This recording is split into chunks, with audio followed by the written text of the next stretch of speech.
So, kommt auch gerne vor in die erste Reihe. Wir freuen uns, wenn es eng ist und dass wir uns ganz nah sind. Das heißt, da sind noch ein paar Plätze frei, auch auf der Seite. Und dann würden wir demnächst gerne loslegen.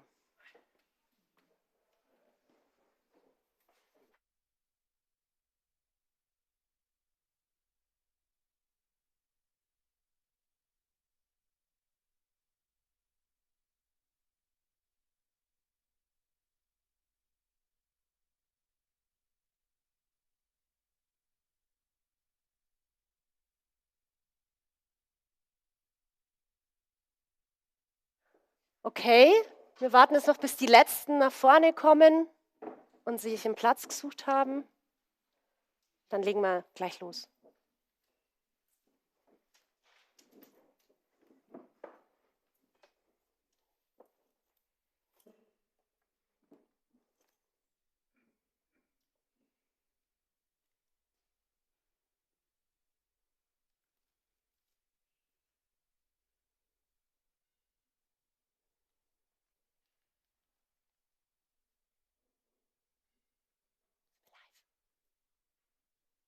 Okay, jetzt habe ich gerade die Information bekommen, dass wir live sind. Ich begrüße heute zuallererst alle Zuschauer draußen vor den Bildschirmen. Schön, dass ihr da seid. Und dann begrüße ich natürlich alle hier in unserem Workshop, einem Ort, wo wir unsere Arbeit machen. Da seht ihr hier hinten einen Solartrailer stehen. Ihr seht die verschiedenen Sion-Prototypen stehen. Schön, dass ihr da seid. Ich bin Anna und ich führe euch heute durch den Abend. Was erwartet euch? Wir starten erst mit einer Präsentation. Dazu habe ich Laurin, Jona, Thorsten und Markus mitgebracht, die euch informieren über die aktuelle Situation, wo wir sind, den Status quo, die finanzielle Lage, den aktuellen Entwicklungsstand. Das ist der erste Teil. Der zweite wird dann ein bisschen dynamischer. Da wollen wir dann gerne alle eure Fragen hören, natürlich, sind sehr interessiert.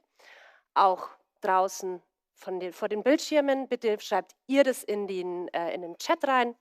Dafür ist dann Sebastian da. Er übernimmt die Aufgabe, den Kontakt zur Community vor den Bildschirmen herzustellen. Ja, dann würde ich sagen, es ist ein ernster Anlass und ich freue mich trotzdem, dass ihr alle da seid. Das ist schön. Jona, leg los. Und für mich nochmal. Klicker. Habt ihr den Klicker? Ja. Liegt vorne. Lol. Genau den brauche ich. Hi. Schön, euch alle zu sehen. Und schön auch, euch zu sehen vor den Bildschirmen, auch wenn ich euch nicht direkt sehe, aber schön, dass ihr da seid. Ihr habt es schon gehört. Möglicherweise, wenn nicht, erstmal, um was geht es hier eigentlich? Ja. Was ist eigentlich passiert in den letzten Tagen? Und deswegen ganz kurz und knapp, es geht um den Sion. Es geht ganz konkret um den Sion. Es geht nicht um Sono generell, sondern es geht ganz speziell darum, die Frage, machen wir mit dem Sion weiter, ja oder nein? Und was bedeuten diese zwei Optionen?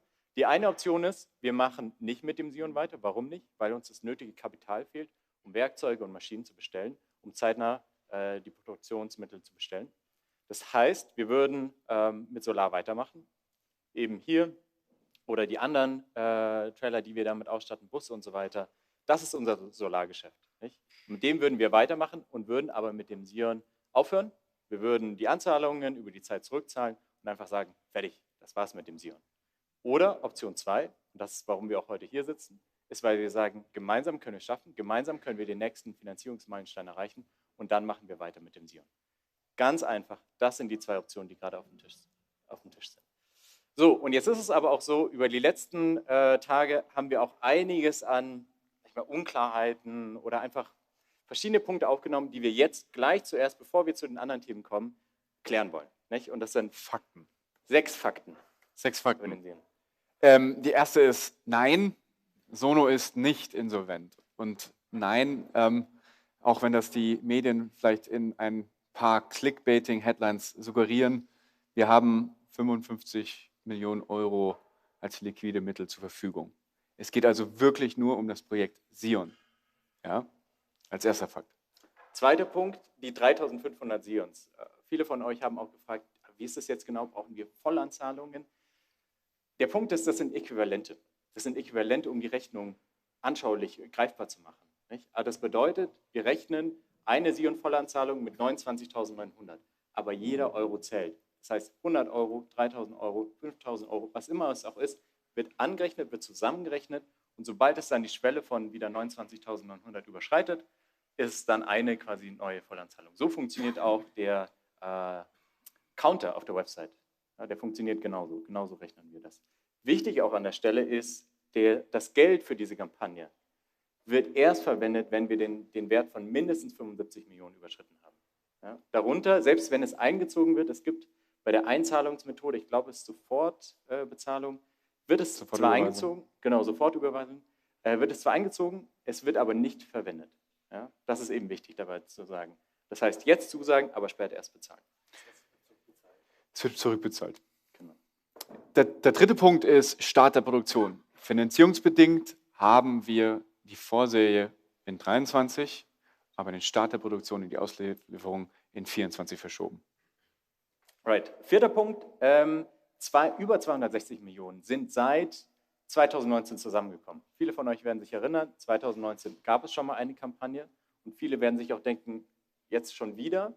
Die Wahrheit ist, dazwischen waren es 260 Millionen, die wir über die Börse einsammeln konnten, mit dem Börsengang einsammeln konnten. Das heißt, es ist nicht bei diesen 50 Millionen geblieben, sondern weit darüber hinaus konnten wir Kapital einsammeln. Das nächste ist das Versprechen, was wir damals gegeben haben in dieser Kampagne, war die Serienwerkzeuge. Unser Versprechen damals, wir sind rausgegangen, haben gesagt 50 Millionen, damit können wir die Serienwerkzeuge losstellen. Und wir können heute sagen, ja, wir konnten dieses Versprechen einhalten. Es sind zahlreiche Serienwerkzeuge bezahlt in unserem Besitz und der Sion ist auch schon überwiegend aus diesen Serienwerkzeugen produziert. Dazu können wir auch später euch nochmal Fotos zeigen und das nochmal hier im Detail beweisen. Genau. So, und sechster Punkt, da geht es nochmal um uns zwei. Das kam spontan Hände auf den auf. Tisch. Wir haben nichts zu verstecken. Auch hier 56.000 verdienen wir beide pro Jahr. Es gab eben auch, ne, mittlerweile als börsennotiertes Unternehmen liegt es ja auch alles offen, was eben ein Mitglied des Vorstands verdient. Wir haben es nochmal, oder Laurin hat es nochmal detaillierter offengelegt, das heißt für jeden Monat, ab wann genau. Wir verlinken euch gerne hier jetzt Schaut im rein. Chat online auch nochmal diesen Twitter-Post, den ich gemacht habe, wo ich mein Gehalt offengelegt habe und gezeigt habe, was wir wirklich seit 2016 verdient haben. Weil wir haben eine Bonuszahlung erhalten und die ist so ein bisschen durchs Netz geschwirrt und das sah dann so aus, als würden wir jährlich so viel verdienen und das stimmt nicht. Wir haben eben ein Gehalt von 56.000 pro Jahr. Und auch wichtig da, also 56.000 sind immer noch viel Geld, keine Frage. Diese Bonuszahlung war dafür, weil wir ja mit den Sono-Punkten ein besonderes Konstrukt haben und das auch besondere Anwaltskosten verschlingt, die wir privat tragen. Richtig. Und das war dieser Bonus. Dafür wurde dieser Bonus verwendet, damit wir diese Anwaltskosten tragen können. So, damit sind wir mit den wichtigsten Sachen durch und können damit wirklich zum Thema kommen und zu Thorsten übergeben. Danke euch beiden.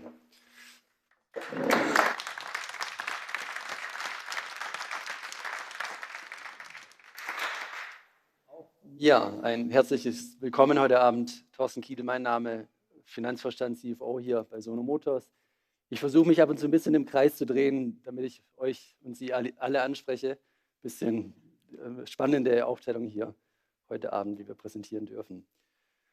Gut, Finanzierungsupdate. Vielleicht vorneweg, wir haben gestern ein Video bekannt gegeben und auch heute im Newsletter verschickt, wo ich versuche, in grob 20 Minuten sehr viele Fragen zum Thema Liquidität, Finanzierung und Kosten zu beantworten. Wir können wahrscheinlich 1 bis 2 Stunden mit dem Thema füllen. Ich versuche auch heute Abend einige Fragen dazu zu beantworten. Aber das, was ich nicht schaffe, wir haben vieles in diesem Video, werden wir erneut hier auch vertecken heute Abend, also einen Link mitschicken. Ja, mal schauen, wie weit wir kommen. Ich führe mal durch und ansonsten eben weitere Fragen nachher in der Q&A-Session. Erster Punkt, Liquidität. Laurin und Jona haben es gerade schon angesprochen. Wir hatten per 30.11. 55 oder über 55 Millionen Euro liquide Mittel. Das waren ca. 25 Millionen Euro auf den Konten, also Barmittel, wie man so schön sagt, plus 30 Millionen Dollar als Fremdkapitallinie, wovon inzwischen auch diese Woche 20 Millionen Dollar auch eingegangen sind. Die Fremdkapitallinie haben wir diese Woche auch bekannt gegeben, also ganz neu, diese Woche unterzeichnet. Und die ersten Mittel sind auch eingegangen, also gut für uns alle zu sehen, wie vorhin gesagt, nein, wir sind nicht insolvent, wir stehen nicht vor der Insolvenz, haben ausreichend liquide Mittel erstmal für die nächsten Monate, aber eben nicht genug, um insbesondere die Produktionsanlagen, Maschinen und Werkzeuge davon zu finanzieren.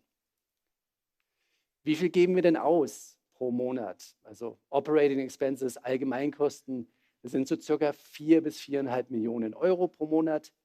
Das ist mehrheitlich Gehälter, 420 Mitarbeitende, Miete, Reisekosten und Spesen, Versicherungen, Beratungskosten, ein wenig Marketing, Prüfungskosten. Es ist einfach eine Menge, die zusammenkommt. Als börsennotiertes Unternehmen hat man auch viele Pflichten und dementsprechend, ja, wir sind inzwischen kein Startup mehr, sondern ein etabliertes oder ein stark wachsendes Unternehmen, ein Scale-up, sagt man so schön neudeutsch. Und durch die Börsennotierung in den USA kommen natürlich auch gewisse Kosten auf uns zu oder sind inzwischen da, die sich nicht vermeiden lassen. Das sind die Einmalkosten. Eine weitere Frage, die viele von euch wahrscheinlich sich gestellt haben oder heute mitgebracht haben, warum wird es so viel teurer? Vor 3 Jahren habt ihr uns gesagt, wenn die 50 Millionen kommen, dann braucht ihr noch 200 Millionen circa. Und jetzt sagt ihr, ihr braucht wieder 200 Millionen oder mehr sogar. Was ging denn da schief? Wahrscheinlich im Blumenstrauß an Themen. Wir haben damals zu ambitioniert geplant. Wir hatten einfach nicht genug Puffer reingeplant für Dinge, die teurer geworden sind. Inflation ist ein Thema, was uns alle trifft. Der Wechsel des Auftragfertigers von NEVS, National Electric Vehicle Sweden, zu Valmet ist einerseits dadurch teurer geworden und hat dazu geführt, dass die Produktion sich um ein paar Monate verschiebt. Und wenn sich die Produktion um ein paar Monate verschiebt, heißt das, wir haben ja trotzdem die monatlichen, die Allgemeinkosten an Gehälter und so weiter. Das heißt, eine Produktionsverzögerung von 6 Monaten bei 4 Mio, 4,5 Mio, ja, dann sprechen wir eben über Zusatzkosten von 24, 26 Millionen oder mehr. Ich blicke einmal auf die Liste, das sind so die, ja, plus letzter Punkt, auch die Anforderungen ans Fahrzeug durch den späteren Serienstart sind höher geworden. Auch dadurch kamen einfach nur Folgekosten. Und das in Summe ist eine Menge Geld, dementsprechend immer noch eine Menge Geld, Menge Kapital, die wir aus heutiger Sicht immer noch brauchen. Wie wollen wir das lösen und wo stehen wir? Markus wird nachher noch mal ein bisschen stärker darauf eingehen, wo wir fahrzeugseitig stehen. Ich fokussiere mich kurz hier bei der Grafik, die ihr hier so ein bisschen seht im Hintergrund unten, dieser Balken. Wir haben finanzierungsseitig inzwischen seit Unternehmensgründung über 300 Millionen Euro eingesammelt. 330 Millionen, eine Menge Geld. Aber diejenigen von euch, die sich auskennen, wissen, es braucht eben auch eine Menge Geld, um ein Automobilhersteller zu werden. Also viele sagen in der Branche, man braucht knapp 1 Milliarde Euro von einer Idee eines Autos, bis das Auto dann auch die Straße sieht. Wir sind aus unserer Sicht deutlich effizienter, aber nichtsdestotrotz sprechen auch wir inzwischen über in Summe 550 bis 600 Millionen Euro, die gebraucht werden, oder sogar leicht über 600 von Gründung bis der Sion auf die Straße kommen wird. Aus heutiger Sicht brauchen wir noch 210 Millionen Euro, 130 Millionen davon bis zur Vorserie und dann noch 80 Millionen nach der Vorserie bis Serienproduktionsstart. Wo sollen die 130 herkommen im ersten Schritt, wenn wir schrittweise denken? Der Kapitalmarkt ist zu aktuell, sehr schwer, aktuell im Kapitalmarkt Geld einzusammeln. Außer man ist Ausnahmeplayer wie Porsche, Börsengang. Aber ansonsten wurden sehr viele Börsengänge abgesagt dieses Jahr, Kapitalerhöhungen abgesagt. Man liest wenig, weil einfach sehr risikoavers gerade, wenig investieren gerade neu in Aktien. Wir haben gesagt, Crowdfunding, es hat vor 3 Jahren schon mal geklappt. Dank eurer Hilfe, dank eures Supports, eurer Unterstützung haben wir vor 3 Jahren über 50 Millionen Euro an Zahlungszusagen erhalten, obwohl wir noch viel kleiner waren, viel unbekannter. Wir haben heute mehr als doppelt so viele Reservierungen. Wir haben 34 Patente. Das Auto ist deutlich reifer. Das Unternehmen ist deutlich reifer. Wir sind Nasdaq gelistet, börsennotiert, sehr reguliert. Und deswegen meinen wir, was wir damals geschafft haben, schaffen wir erneut. Und nicht nur schaffen wir erneut, sondern wollen wir verdoppeln, weil wir mehr als doppelt so groß sind, viel mehr Reichweite haben, viel mehr Aufmerksamkeit bekommen. Das heißt, anstelle von 50 Millionen Euro haben wir uns als Ziel gesetzt, 3.500 Sions voll angezahlt. Das entspricht etwa 100 Millionen Euro gerundet. Brutto, da sind Umsatzsteuer drin, das heißt netto bei uns, nachdem wir die Vorsteuer abgeführt haben, würden 84 Millionen Euro bleiben. Wahnsinnig viel Geld, aber wir sind auch deutlich größer. Aber das wird kein leichter Ritt, das ist harte Arbeit und bedarf vieler Gespräche, vieler Erklärungen. Aber wir meinen, wir können das schaffen. Mit dem Schritt, kurzer Blick zurück und nach vorne. Wir haben 70 Millionen Euro gesichert durch die zuvor genannten 33 Millionen auf dem Konto. Stand hier 30. September, wenn wir das aktuelle Quartal anschauen. Weitere 30 Millionen kamen in etwa dazu oder 37. Das heißt 70 Millionen Liqui plus, wenn die Finanzierung über die Community klappt, die 100 Millionen, also 84 netto, dann fehlen uns noch 50 Millionen für den Meilenstein SVC 4, die Vorserie. Und ich bin guter Dinge, sehr optimistisch, wenn wir dem Kapitalmarkt zeigen können, 84 Millionen Euro kommen durch die Community. Was für ein Beweis der Nachfrage, des Vertrauens. Plus der Finanzierungsbedarf wird dadurch so deutlich geringer, dass ich nicht daran zweifle, dass wir dann noch weitere 50 Millionen Euro am Kapitalmarkt oder über Fremdkapital einsammeln werden. Und das ermöglicht uns dann den nächsten Meilenstein. Wir sind vor 2 Tagen live gegangen mit der Kampagne und haben da auch die Q3, das 3. Quartal, die Abschlüsse offengelegt. Und danach hatte ich viele Gespräche mit Investoren, mit Analysten, mit Banken. Und das Feedback war positiv. Also erstmal natürlich, wow, auch Presse, viele von euch haben es wahrscheinlich gesehen, Sono schon wieder am Abgrund, Déjà-vu, was passiert da?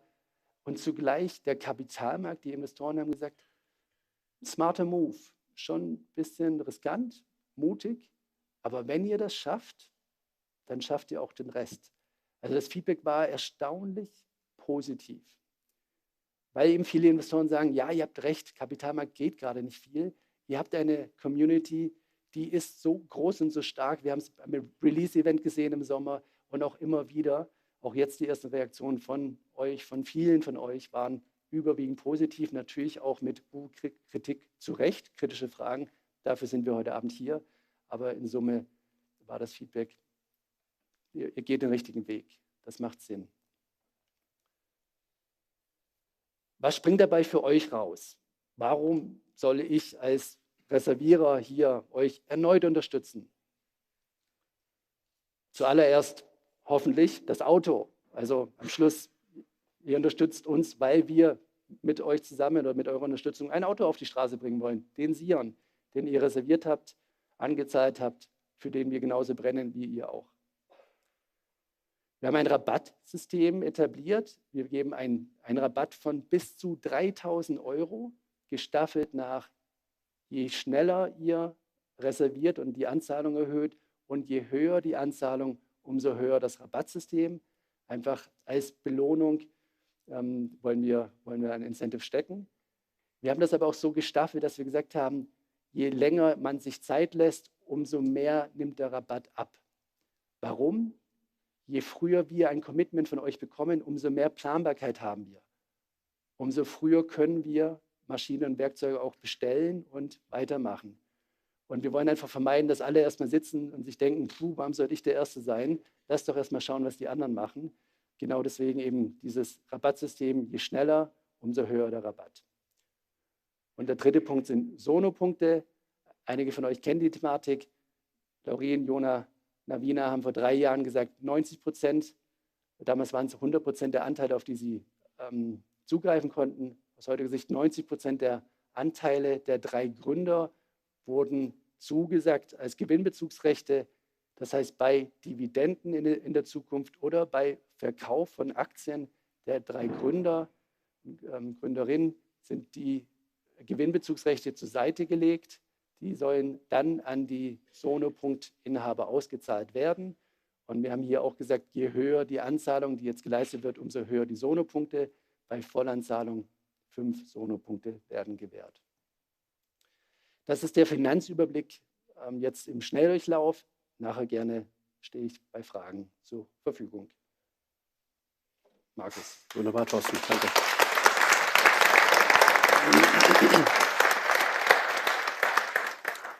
So, guten Abend auch von meiner Seite. Markus Vollmer, mein Name. Ich bin der CTO von Sono Motors, also der technische Leiter. Wir schauen uns jetzt mal ein bisschen an, was wir erreicht haben in der Technik, in der Entwicklung. Da haben wir nämlich einiges geschafft.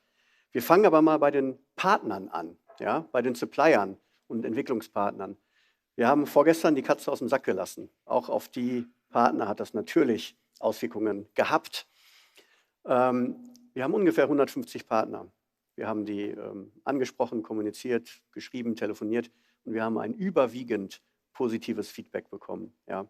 Das ist jetzt das Richtige, was ihr tun müsst. Ja. Es gab auch 2, 3 etwas kritische Fälle. Das ist klar, dass das auch dabei ist. Das konnten wir aber soweit alles ja, zusammenhalten. Wo sitzen unsere Partner eigentlich?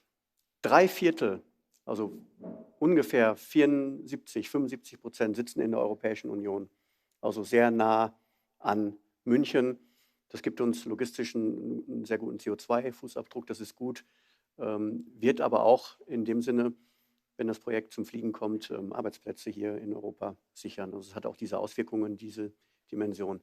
Einiges kommt aus China, der Türkei und den USA. Die Batterie ist vielleicht bei einigen bekannt, kommt aus China, aber es sind in Summe halt nur 16% des Anteils. Ein wesentlicher Meilenstein, den wir Anfang 2022, April, Mai rum erreicht haben, war, dass wir jetzt offiziell OEM sind. Also wir sind ein offizieller Autobauer. Kann man sich fragen, ja, warum wollt ihr das eigentlich sein? Ihr seid doch Startup, das ist doch viel besser. Früher oder später wollen wir das Auto homologieren, also wirklich Straßen zulassen. Und das geht nur, wenn wir ein OEM sind. Das ist zertifiziert vom KBA. Dafür mussten wir ein sehr umfangreiches Audit durchlaufen, Prozesse vorbereiten, Prozesse strukturieren und sie auch leben. Und das wird auch immer mal wieder angeguckt. Das ist kein Selbstläufer. Riesenerfolg. Spulen wir die Zeit mal ein bisschen weiter vor. Wenn wir alle hier eines Tages unseren Sion haben, ich gehöre auch übrigens dazu, kann es mal sein, dass irgendwas sein sollte. Ja, ich muss es warten, ich muss es reparieren, das Fahrzeug. Dann kann ich das nach wie vor in dem Do-it-yourself-Ansatz tun, den wir versprochen hatten, der auch weiterhin gilt. Wir haben aber auch ein Werkstattnetz über Bosch jetzt unter Vertrag genommen. Wir werden mit 40, 50 Werkstätten starten und wenn das Volumen im Markt größer wird, dann wächst auch die Anzahl der Werkstätten und das geht auch über Deutschland hinaus. Also es geht EU-weit. Über 10.000 Werkstätten sind unter Bosch-Vertrag. Aus meiner Sicht ein Riesenargument für ein Fahrzeug, wenn ich weiß, dass ich damit irgendwo hin kann. Ausblick in die Zukunft. So, gucken wir ein bisschen mehr auf heute. Wir haben hier einige Fahrzeuge stehen. Hier einige, da drüben haben wir noch einen. Die sind alle fahrtauglich. Das sind Exemplare aus unseren 18 Serienvalidierungsfahrzeugen. Und die haben alle diesen Powertrain hier drin. Die wunderschöne LFP-Batterie, 54 Kilowattstunden, erstmals verbunden mit dem Vitesco Serienmotor. Die DCU ist verbunden, alles was Hochvolt ist in diesem Antriebsstrang integriert und alles funktioniert. Ja, wir haben das jetzt schon anfänglich getestet. Die Erprobung, da sage ich gleich noch ein bisschen mehr zu, wird noch viel, viel weiter gehen. Und wir sind froh, dass das alles so planmäßig funktioniert. Ja. Wir haben hier ein Video mal vorbereitet. Auch das bidirektionale Ladesystem funktioniert schon teilweise. Vehicle to Home, Vehicle to Grid noch nicht, aber Vehicle to Vehicle. Ja, wir haben einen befreundeten Tesla-Fahrer ausgeholfen mit 3,7 kW Laden. Das ist echt. Du hattest gewettet, ne? Auf 11? Ja, da müssen wir nachlegen, okay. Also V2V nennen wir das kurz. Dieses Vehicle to Vehicle funktioniert schon immerhin mit den 3,7 kW. Erprobung, Hochvolt, Niedervolt. Das ganze elektrisch-elektronische System muss auf Herz und Nieren erprobt werden. Es muss einfach funktionieren. Da haben wir jetzt mit angefangen, mit verschiedensten Fahrzeugen. Teilweise mit denen hier, aber teilweise sind die Fahrzeuge auch woanders. Die sind auf ihrer Mission unterwegs, können jetzt nicht hier sein, um halt Erfahrung zu sammeln, Fehler zu finden. Wir werden die Fehler verstehen, wir werden sie eliminieren. Das ist ein ganz normaler Fehlereliminierungsprozess, den wir jetzt durchlaufen. Dazu gehören alle elektrischen Funktionen, nicht nur das Laden, Entladen, auch die Photovoltaik und die ganz banalen elektrischen Systeme, Scheibenwischer, Scheinwerfer. Auch das muss einfach funktionieren. Die Body Structure, Karosse kann man auch sagen, die haben wir jetzt nochmal optimiert. Da hatten wir im ersten Versuch noch nicht ganz sauber gearbeitet und auf die Baubarkeit in der Masse geachtet. Also da haben wir jetzt nachgebessert, zusammen mit unseren Fachkollegen von ThyssenKrupp, die diese Karosse, die wir hier zum Beispiel sehen, gebaut haben und natürlich alle Karossen, die in den Fahrzeugen stecken. Und mit unseren Vertragspartnern Valmet, die halt Autos in Masse produzieren, das tun die jeden Tag. Haben wir Rückmeldungen eingesammelt und mussten jetzt nochmal so 20-30% dieses Umfanges nachkonstruieren. Hat ein bisschen Zeit, Geld, Nerven gekostet. Macht jetzt das Fahrzeug aber in der Roboterlinie massenproduktionstauglich. Deutlich kürzere Durchlaufzeiten, deutlich preiswerter, deutlich besser. Ja, Erfahrung gesammelt, umgesetzt. Hier haben wir 2 Videos zum Chassis, also dem Fahrwerk. Das Fahrwerk ist absolut sicherheitsrelevant. Das ist die Verbindung zwischen der Karosse und der Straße. Die Reifen gehören natürlich auch dazu und die Räder. Hier sehen wir den Hinterachsträger. Der wird hier auf dem Lebensdaueräquivalent von 150.000 Kilometer getestet. In der Dauerfestigkeitserprobung, wir können auch sagen Betriebsfestigkeit. Dann haben wir nochmal ein ähnliches Video vom Vorderachslenker. Da machen wir genau das Gleiche. Das sehen wir hier. Da werden die Gummilager und auch das Aluminium erprobt. Und wir stellen uns dann natürlich die Frage, hält das lange genug, bricht das? Ja, nein. Die Erprobungsreihe ist groß genug gelaufen. Die Ergebnisse sind sehr positiv und wir können sagen, das Chassis wird sicher sein. Also ich bin davon überzeugt, dass es so sicher ist, dass ich meine eigenen Kinder mit diesem Fahrzeug mitnehmen kann. Dafür gibt es statistische Nachweise. Das führt jetzt aber wahrscheinlich ein bisschen zu sehr ins Detail. Auch die PV-Labels, also die Photovoltaik, will erprobt werden. Also sie funktioniert, ja, elektrisch-elektronisch. Zeigen wir gleich auch nochmal ein Video. Aber Sie muss auch massenproduktionstauglich sein. Auch da haben wir eine Methode entwickelt, um das hinzukriegen. Neuland, ja, Forschungsgebiet für Ingenieure natürlich, ein Paradies, ja.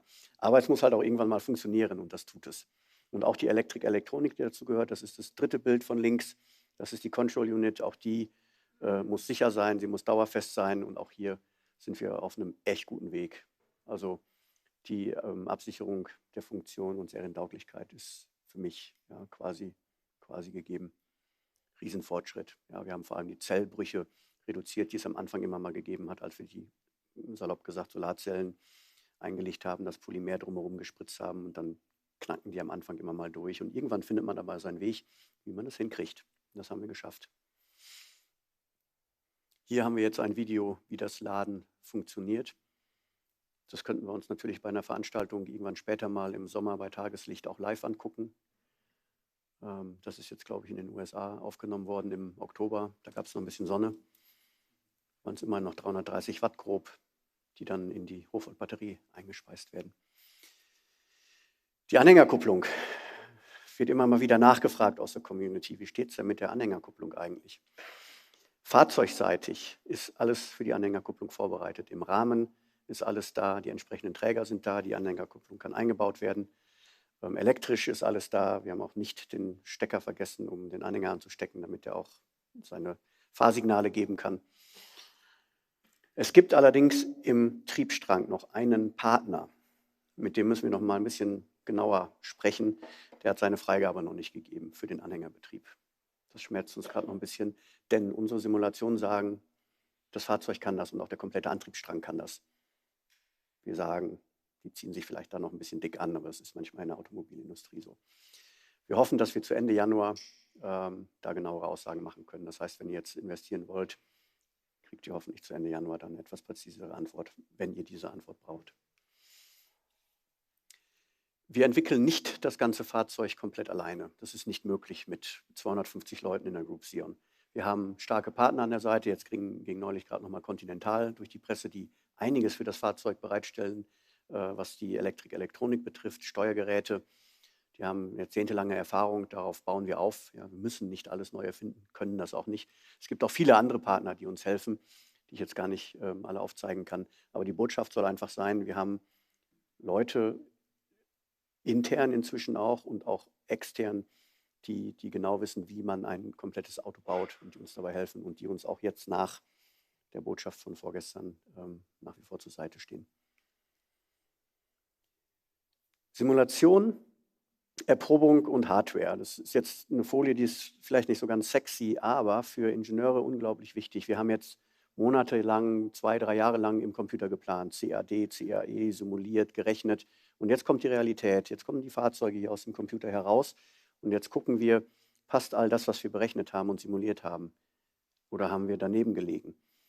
Und da laufen jetzt wahnsinnig viele Erprobungsreihen, um genau das herauszufinden. Und es sieht bislang toi toi toi so aus, als würden wir gut gerechnet haben. Das ist jetzt ein Beispiel NVH. Ja, da gucken wir, gibt es irgendwelche Störgeräusche, Vibrationen, die auftreten können im Fahrbetrieb, simuliert und mit der Karosse, die da steht, in der Praxis nachgebildet. Deswegen sind auch so ein paar Kreuzchen überall angebracht, dass man das mit einer Kamera genau nachverfolgen kann. Crashtest. Die ersten laufen hier im Video zu sehen. Das ist jetzt ein Schlitten-Crashtest, also kein komplettes Fahrzeug. Hier zerstören wir nur eine Karosse. Das ist jetzt ein Beifahrereinschlag in den Airbag.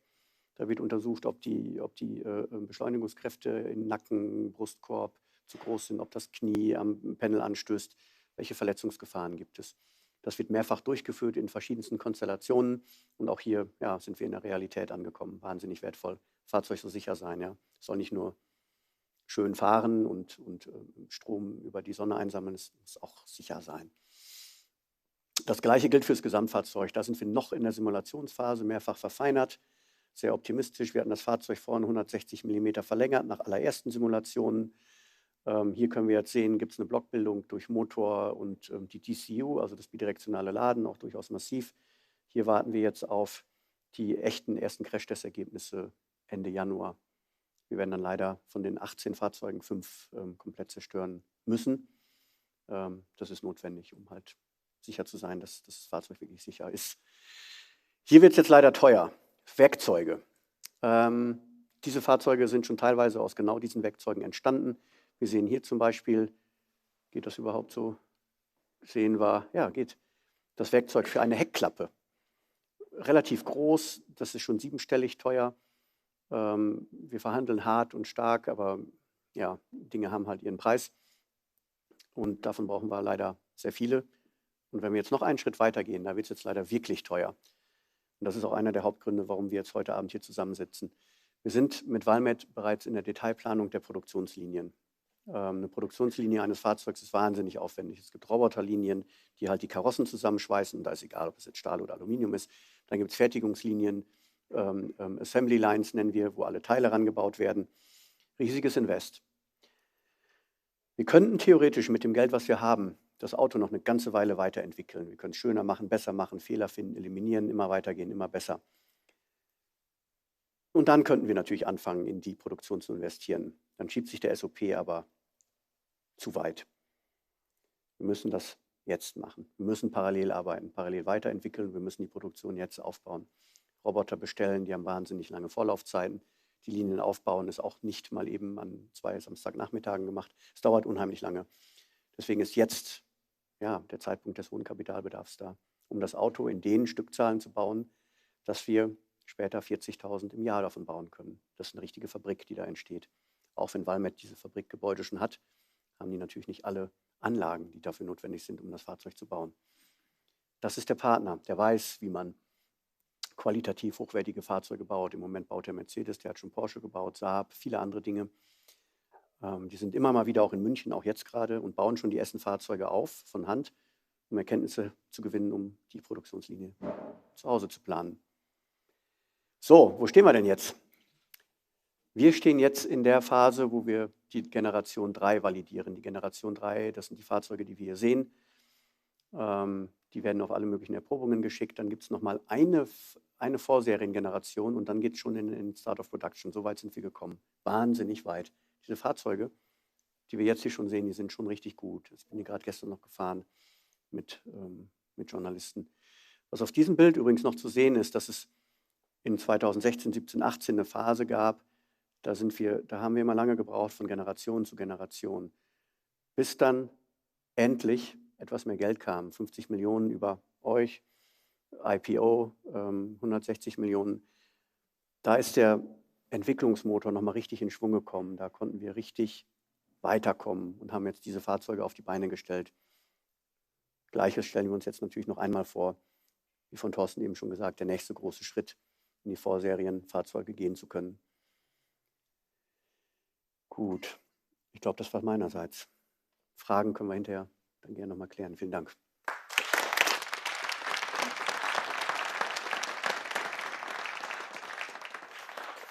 Ja, wir haben von Thorsten gehört, was wir in der Finanzierung erreicht haben, warum es gerade nicht weitergeht, wie es danach weitergehen kann.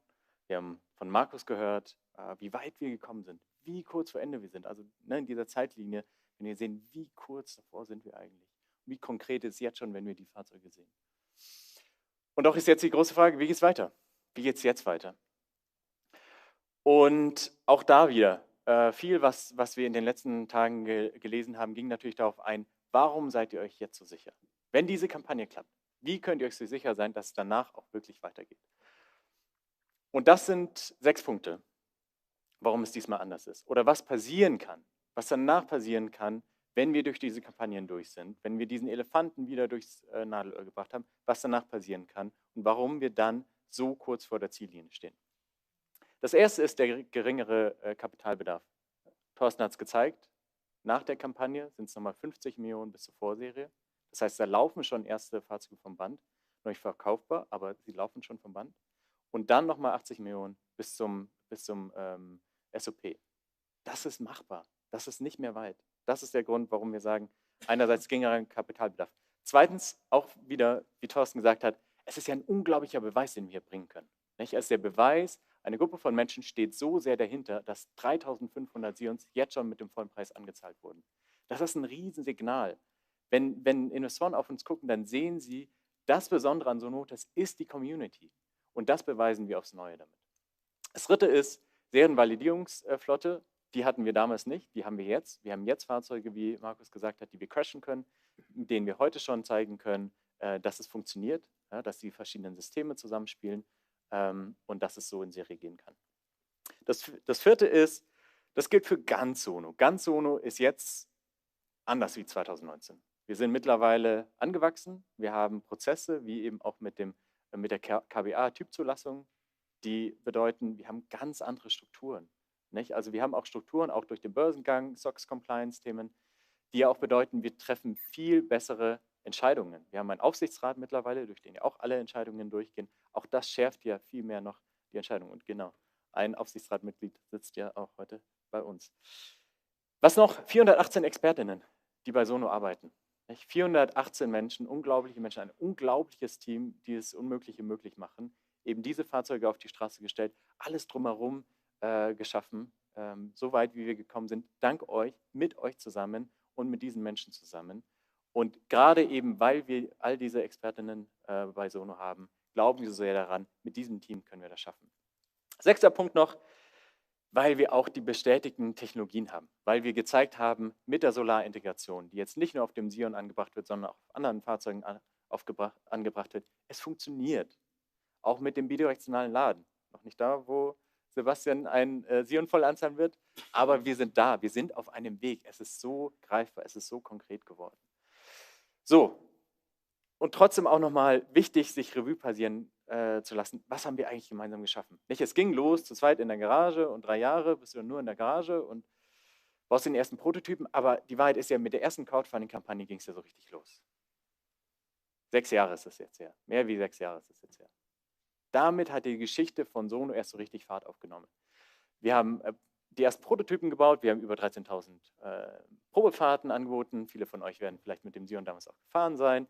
Wir hatten dann die große Kampagne 2019, über 50 Millionen. Das war ja schon ein Riesensignal. Es war ja wie so ein riesiger Push in die Richtung, mit der dann ja erst der Börsengang möglich war. Und 260 Millionen und. Alles, worüber wir heute schon gesprochen haben, wurde ja alles da erst möglich.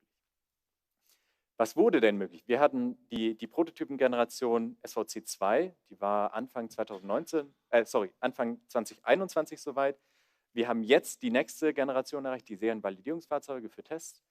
Wir haben den Börsengang gehabt, wir haben alle die Teammitglieder einstellen können und wir sind offizieller OEM. Zusammengefasst, und das war ein Post in den letzten Tagen, der uns auch erreicht hatte, der das ganz gut beschreibt. Too far to fail. Wir sind zu weit gekommen. Wir sind zu weit gekommen, gemeinsam mit euch, um jetzt zu sagen, das war's, wir packen ein und gehen nach Hause. Das liegt uns nicht. Das können wir nicht. Wir sind zu weit gekommen. Wir sind zu kurz davor, um zu sagen, das war das Ende. Und das macht uns auch aus. Deswegen sagen wir, wir sind ein Community-OEM, weil es immer eine Geschichte war, in Gemeinschaft ist es möglich. Und damit übergebe ich an Lauren. Ja, danke schön, Jonas.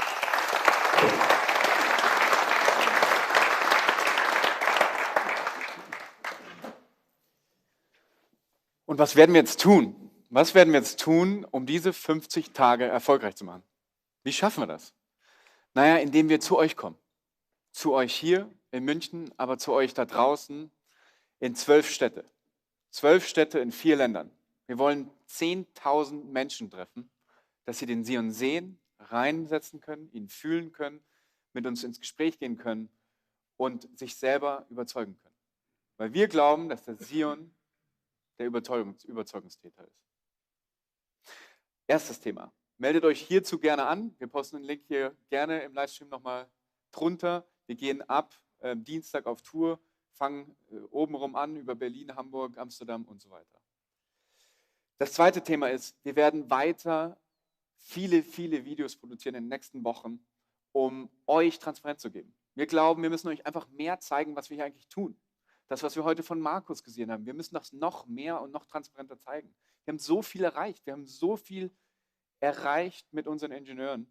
Das müssen wir einfach zeigen. Ja? Nächstes Thema. Wir rufen fast jeden von euch einmal an. Wir versuchen es zumindest. Sobald wir die Nummer von euch haben und diese freiwillig angegeben haben, werden wir mindestens euch einmal melden. Oder wir geben euch die Möglichkeit, uns anzurufen. Dazu könnt ihr auf die Website gehen, ihr findet eine Nummer, ruft uns an. Wir haben 10 Leute dauerhaft am Telefon sitzen. Und das sind nicht irgendwelche Callcenter-Menschen, sondern das sind unsere Angestellten, das sind Ingenieure, das sind aus allen Bereichen Menschen, die sich freiwillig gerade aktuell melden, um mit euch zu telefonieren. Das heißt, ihr könnt euch die Zeit nehmen, wir sind für euch da, meldet euch. Das nächste ist 3.500 Vollanzahlungen. 3.500 Vollanzahlungen von 21.000 Reservierungen. Dieses Bild hier soll euch symbolisieren, es ist machbar. Wir können das schaffen. 21.000 Menschen haben irgendwann mal gesagt, ich will den Sion haben. Ich reserviere jetzt hier und ich will ihn irgendwann haben. Die haben vielleicht sogar in ihrem Kopf schon gesagt, ich kaufe dieses Auto. Vielleicht haben sie sogar schon das Geld zurückgelegt. Vielleicht haben sie schon gespart. Und das Einzige, was wir jetzt eigentlich sagen zu euch, ist, zahlt uns dieses Geld 12 bis 18 Monate früher, bevor ihr den Sion bekommt. Eigentlich ja so machbar. Ne? Also, ihr plant alle irgendwann, den Sion zu zahlen. Und das Einzige, was wir von euch brauchen, ist dieses Geld 12 bis 18 Monate früher, bevor ihr ihn bekommt. Ja? Kleiner Disclaimer, nicht alle, die jetzt heute reservieren und neu reservieren, die sind lange in der Schlange, da sind 21.000 Menschen vor ihnen und wir müssen erstmal ausliefern. Aber das ist machbar, wir könnten das schaffen. Und das ist auch genau mein Thema hier. Geht auf unsere Webseite, schaut euch an, was wir angeboten haben. Ihr könnt reservieren, ihr kriegt 3.000 Euro Discount, Thorsten hat es erzählt, ihr kriegt Sono-Punkte.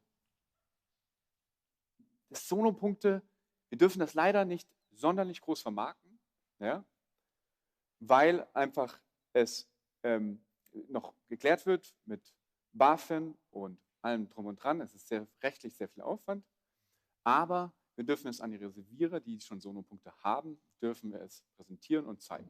Und deswegen ist es heute auch hier auf der Folie, weil es ist, wenn ihr reserviert habt, seht ihr in eurem Backend Sono-Punkte. Und das ist unser Beweis an euch, uns geht es nicht um unseren Profit. Uns geht nicht um unseren privaten, persönlichen Gründerprofit. Uns geht es darum, um die Sache. Uns geht es darum, den Sion auf die Straße zu bringen. Weil wir glauben, der Sion ist das perfekte Auto. Der Sion ist die Energiewende auf Rädern. Der Sion ist wirklich die Antwort auf so viele Probleme, die wir draußen haben. Bidirektionales Laden. Ja, mal wirklich durchgedacht. Solarintegration. Anhängerkupplung. Ein familienfreundliches, alltagstaugliches Auto. Und dann noch eben für 30.000 Euro. Hey, der Sion ist das, was wir gerade brauchen bei all den Problemen, die wir draußen haben. Ne? Energiekrise, Abhängigkeit von Gas und Öl. Hier ist eine Lösung aus Deutschland. Wie können wir das jetzt schiefgehen lassen? Und das ist auch so ein bisschen meine letzte Slide, die ich hier mitbringe. Es geht nicht um uns, es geht nicht um unseren Traum. Es geht auch nicht um Sono Motors. Es geht auch eigentlich nicht mal um den Sion, sondern es geht um das jetzt in dieser Phase, in der wir uns gerade gesellschaftlich in der Welt befinden, dass so ein Projekt nicht scheitern darf. Es geht darum zu zeigen, dass die Welt nicht nur nach Profiten und Gewinnen regiert werden kann, dass es nicht nur um Taschenrechner geht, die Profite kalkulieren. Nein, es geht darum, ein profitables Unternehmen aufzubauen, was ein Vorzeigeprojekt rausbringt und ein gutes Projekt für die Umwelt rausbringt. Ein gutes Projekt für alle hier. Und das können wir schaffen. Wir können zeigen, dass eine Community, wenn sie zusammenhält und aufsteht und sagt, jetzt erst recht, dass wir zeigen können, dass eine kleine Gruppe von Menschen den Status quo ändern kann. Eine kleine Gruppe von Menschen ein Exempel statuieren kann, wie ein Unternehmen geführt werden sollte, wie ein Unternehmen im sozialen Umfeld agieren sollte. Diese Chance haben wir heute alle hier. Und deswegen sage ich, lasst uns kämpfen. Lasst uns kämpfen für eine Welt ohne fossile Energien. Vielen Dank.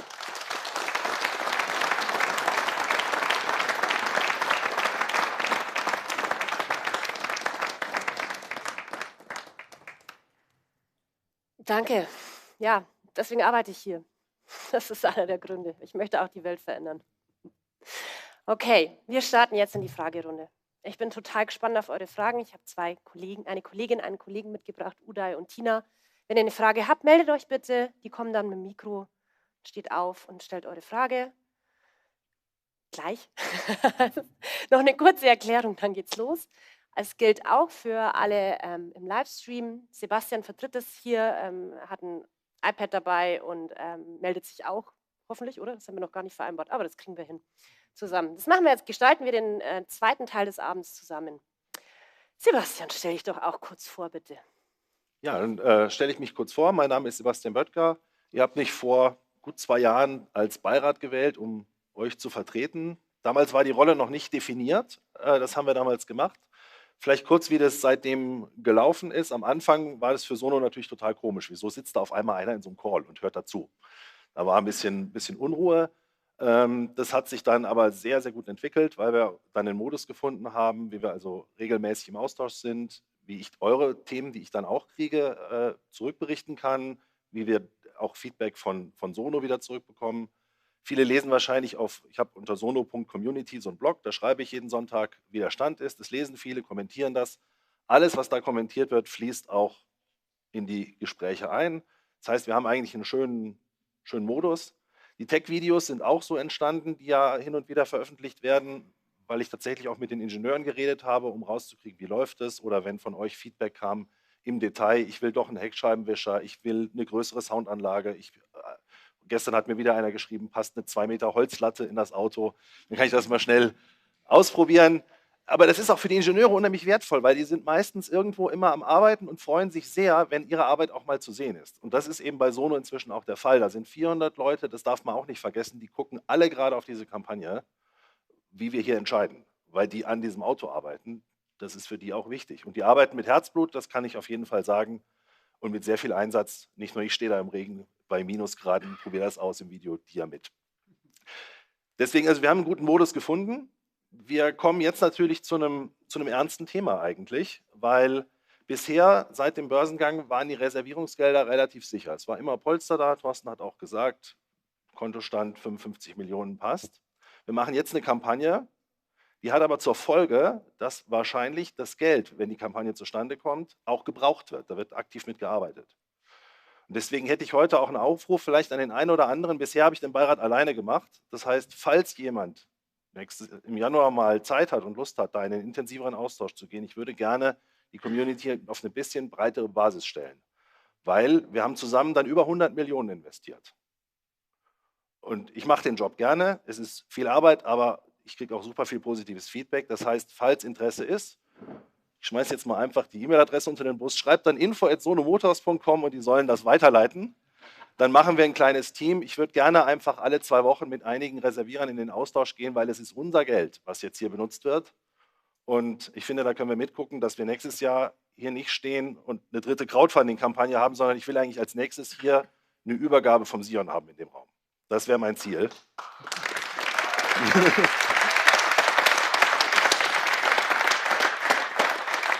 Das war jetzt eigentlich gar keine Frage von der Community an euch, das war meine Frage an die Community. Aber ich würde gern gleich sonst einsteigen, stelle die erste Community-Frage. Die hat mich heute im Auto erreicht. Warte, bevor du loslegst. Noch eine Sache. Ihr könnt euch gerne auch mit vorsetzen, wenn ihr wollt. Wenn ihr jetzt die Gelegenheit nutzen wollt, kommt vor, setzt euch mit rein in den Kreis. Ansonsten bleibt stehen, auch das kriegen wir hin. Okay, so, geht's los. Also, die erste Frage, die ist auch nicht einfach. Und zwar, wir haben vorhin die Slides gesehen. Wir brauchen das Geld bis zum Produktionsstart. Aber wenn dann der Produktionsstart ist, dann müssen ja auch die Autos bezahlt werden, die wir jetzt vorausbezahlen. Das heißt, auch die Materialien müssen beschafft werden. Und da ist die Frage, wer auch immer möchte, wo kommt das Geld her? Danke dir, Sebastian. Wie schnell ihr springen könnt, nochmal zu der Folie zurück aus meinem Finanzteil. Vielleicht gehe ich da nochmal ganz kurz durch. Also valide Frage, wenn wir jetzt das Geld einsammeln, ich habe gesprochen 130 Mio bis Vorserie, danach dann nochmal 80 Millionen bis Produktionsstart. Was ist dann? Wir haben dann ja schon Gelder von euch verwendet, die fürs Auto eigentlich gedacht waren. Wir müssen Materialien bezahlen, Produktionskosten bezahlen, aber mit Geld, was wir jetzt für die Werkzeuge, Produktionsanlagen verwenden. Also somit fehlt ja was in der Kasse. Ja, stimmt. Wir werden danach nochmal weiteres Geld benötigen. Sobald wir jedoch produzieren, wird es deutlich leichter, auch mit Banken zu sprechen, die ja doch mehrheitlich risikoavers sind, über ein Kontokorrentkredit, über Working Capital Linien, über ein normales Darlehen. Weil sobald wir produzieren und wirklich dann auch große Umsätze generieren, dann, also die Banken sagen jetzt schon, sie finden es klasse, was wir machen, sie würden es gerne unterstützen, aber noch ist es zu früh. Aber im nächsten Schritt nach Produktionsstart ist das machbar. Frage oder Kommentar dazu? Ja, ich will keine, also ich sage aus Spaß meistens, Banken geben einem das Geld, wenn man es eigentlich nicht mehr braucht, aber ich will jetzt auch nicht negativ reden.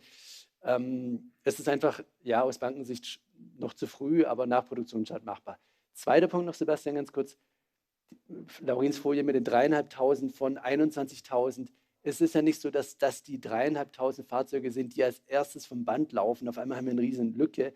Kann ja auch sein, dass, also das sind ja, kann ja sein, dass ein Teil dann auch erst später produziert wird. Immer mal wieder ein Auto schon ganz angezahlt ist, heißt auch immer mal wieder ist eine Lücke, aber dadurch haben wir auch ein paar Autos dazwischen, wo diese Lücke nicht entsteht.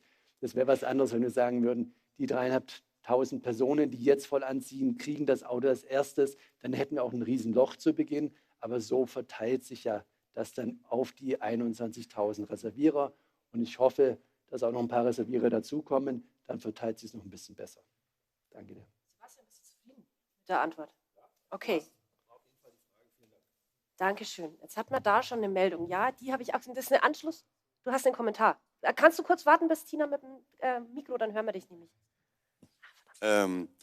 Nach welchen, also zuvor war das so, dass First In, Last Out, das heißt der Erste, der die Reservierungsnummer 1 hat von dem Sion, ist auch der Erste, der mit dem erstproduzierten Sion bedient wird.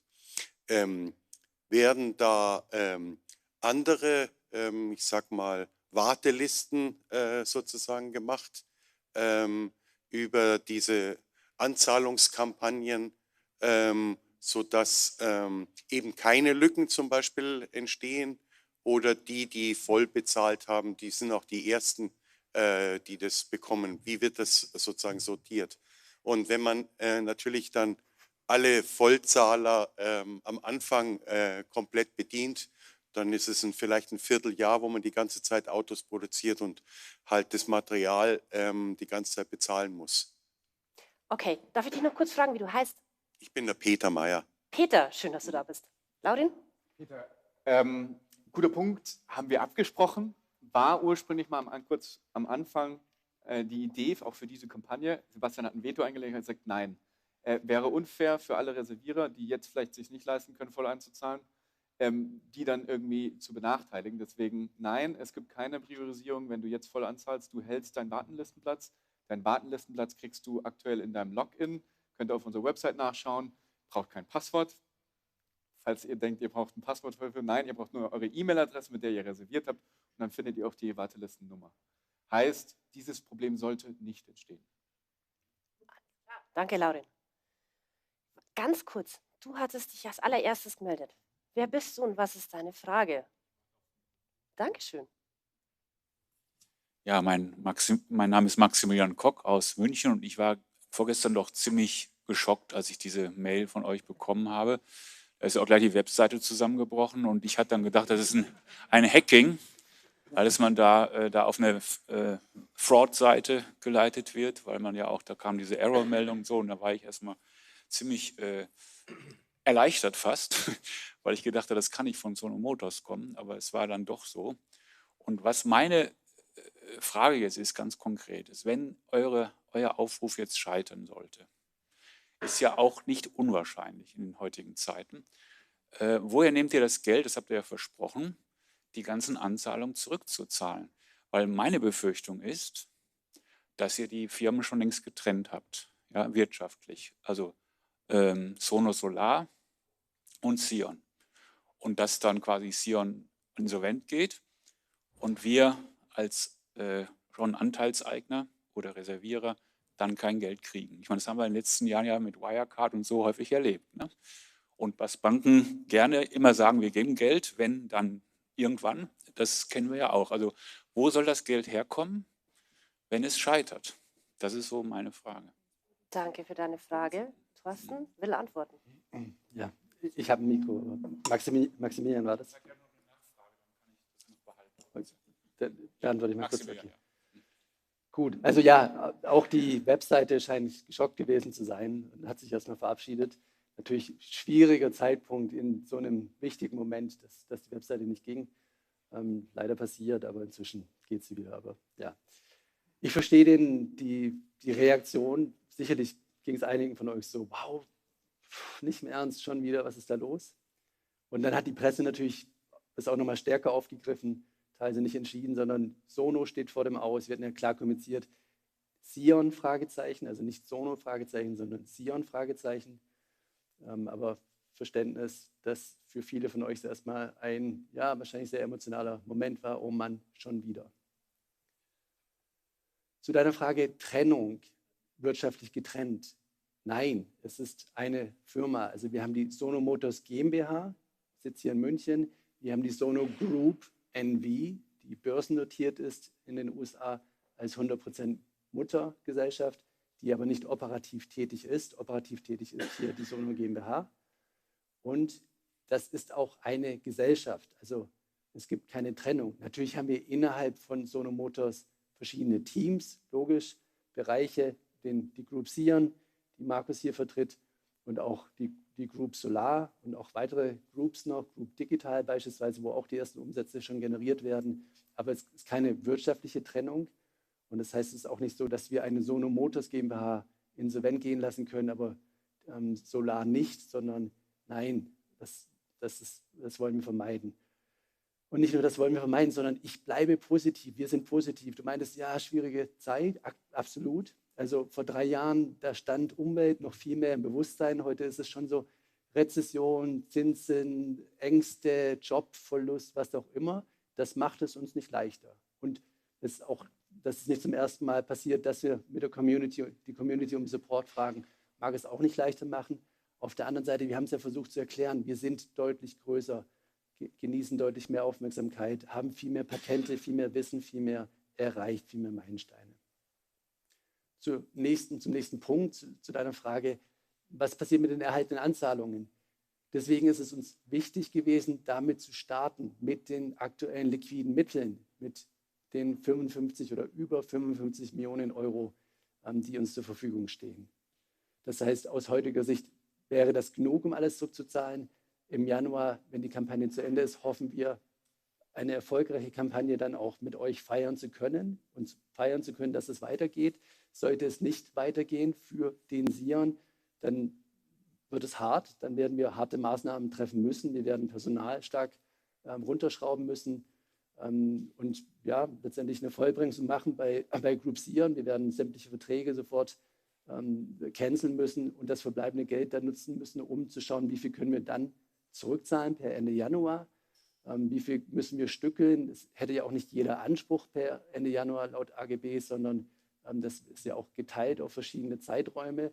Aber unser Ziel wäre selbstverständlich, unseren Verpflichtungen nachzukommen und die erhaltenen Anzahlungen zurückzuzahlen, wahrscheinlich gestückelt über eine Periode, weil es wahrscheinlich per Ende Januar schwer wäre, alles auf einen Schlag zu bezahlen. Gut, darf ich noch eine Anschlussfrage stellen? Selbstverständlich. Wenn jetzt das klappt mit dieser neuen Finanzierung, was ich sehr hoffe und ich bin da auch ganz optimistisch, aber jetzt startet ihr die Produktion.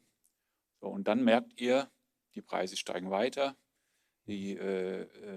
manche Hersteller, die mit euch zusammenarbeiten, scheiden vielleicht aus, aus welchen Gründen. Ihr müsst wieder andere suchen, es wird doch teurer, das ist ja alles sehr wahrscheinlich. Ist ja auch alles passiert in der Vergangenheit. So, ja.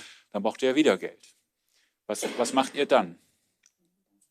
Ja, ich habe es ja vorhin schon ein bisschen, ja, ähnliche Richtung wie bei Sebastian, der auch meinte, was ist denn danach? Braucht ihr dann nochmal Geld oder seid ihr denn durch oder was auch immer? Und das ist ja so am Kapitalmarkt, je weiter wir sind, umso leichter wird es werden, bei Investoren zu sagen, schaut mal, hier ist SVC 3, nicht nur einer, sondern einige, schaut mal, die fahren auch. Du hast das schlimme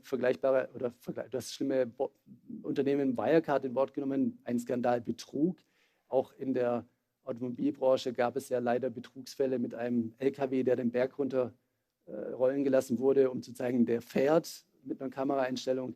Deswegen ist uns so wichtig zu zeigen, der Sion fährt wirklich. Deswegen waren wir in den USA, wo sehr viel Geld sitzt, um Investoren zu zeigen, schaut mal, es gibt uns, es gibt den Sion, er fährt, es ist eine saubere Solarintegration. Und das war auch das Feedback, das wir immer wieder bekommen haben. Oh wow, der ist ja größer als auf den Bildern, die ich gesehen habe. Und oh wow, die Solarintegration sieht echt gut aus. Ich dachte, es sei Plastik, billig, was auch immer. Das fühlt sich gut an. Für die, die es noch nicht gemacht haben, fühlt mal nachher, geht mal hin, steht da, ihr dürft ihn anfassen, setzt euch rein, fühlt die Solarintegration. Das ist echt hochwertig. Und deswegen waren wir in den USA, weil vieles, wir sind an die Börse gegangen ohne einen USA-Besuch, auch weil Laurin, Jona sagen, hey, walk the talk, wir sind gegen CO2, wir fliegen nicht rüber, um das zu feiern. Chapeau, weiterhin. Und auch zugleich, heutzutage, man kann viel erreichen digital. Danke für alle, die sich zugeschaltet haben heute Abend. Es ist dennoch schöner, im gleichen Raum sitzen oder stehen zu dürfen. Und es ist wichtig, heutzutage sich persönlich davon zu überzeugen, den Sion zu sehen, zu fühlen und zu merken, das hat Hand und Fuß. Und auch uns hier hoffentlich positiv live zu erleben, um zu sehen, ja, da wird nichts vorgespielt. Die meinen das wirklich, die stehen dahinter. Und das ist so. Danke, Thorsten. Es ist schön, wenn du so begeistert erzählst. Aber wir wollen auch viele Fragen hören. Also ich habe da irgendwas war. Uiuiuiui. Okay, das wird lustig. Wir starten hier. Okay, ich mache es jetzt rund. Meldet euch immer wieder, auch die aus der Community. Bitte. Wie heißt du und was ist deine Reservierungsnummer? Mein Name ist Filippo Merlin. Meine Reservierungsnummer ist die 2139, meine ich. Okay? Plus 10 Punkte. Frage, warum kommt ihr immer vor 5 Minuten vor 12 mit so einer Meldung? Warum muss es immer so sein? Warum 50 Tage und nicht 55 und 60 Tage? Warum setzt uns unter Druck? Ich habe den Eindruck, also 2090 habe ich mitgemacht. Ich glaube an die Story. Ich glaube auch an diese Idee, ein anderes Unternehmen zu führen. Nicht nur immer die Controller davor zu schieben, sondern andere Ideen. Ich habe 2019 nachgeschoben. Ich habe auch die Anleihen damals, also Geld so ausgeliehen. Ich habe 18 gekauft und jede Menge Geld bis jetzt verloren. Aber meine Frage ist jetzt, dieses Mal bin ich ein bisschen skeptischer, weil ich denke mir, ey, ich bin auch ein Projektleiter, ich schaue immer auch auf Terminplan und Budget und ich sehe das ein paar Monate davor, wenn ein Problem kommt. Ich bin auch in einem Anlagenbau tätig, ich sehe schon, was mit dem Stahlpreis passiert ist, ich sehe schon, was mit den Maschinenpreisen passiert ist. Warum kommt ihr jetzt? Und immer im Dezember, das war Dezember 2019, Dezember 2022. Warum setzt uns... Ja, ich danke dir. Danke erstmal fürs Vertrauen. Entschuldigung, Ja. ich behalte noch ein Mikrofon, weil ich habe noch eine Frage. Okay. Also danke für deinen Support, fürs Vertrauen und für die kritischen Fragen. Ja, schießt sie raus. Also haltet keine Fragen zurück heute Abend. Ich habe nicht Angst, dass wir nicht umgehen können mit den kritischen Fragen, weil sie sind berechtigt. Warum kommen wir 5 vor 12? Und warum 50 Tage, hattest du gefragt. Warum im Dezember? Also mehrere Fragen. Ja, ich starte mal mit 5 vor 12. Es ist zum Glück nicht 5 vor 12. Wieder Liqui, also 55 Millionen Euro, eben nicht. Wir stehen nicht am Abgrund, wir stehen nicht vor dem Aus.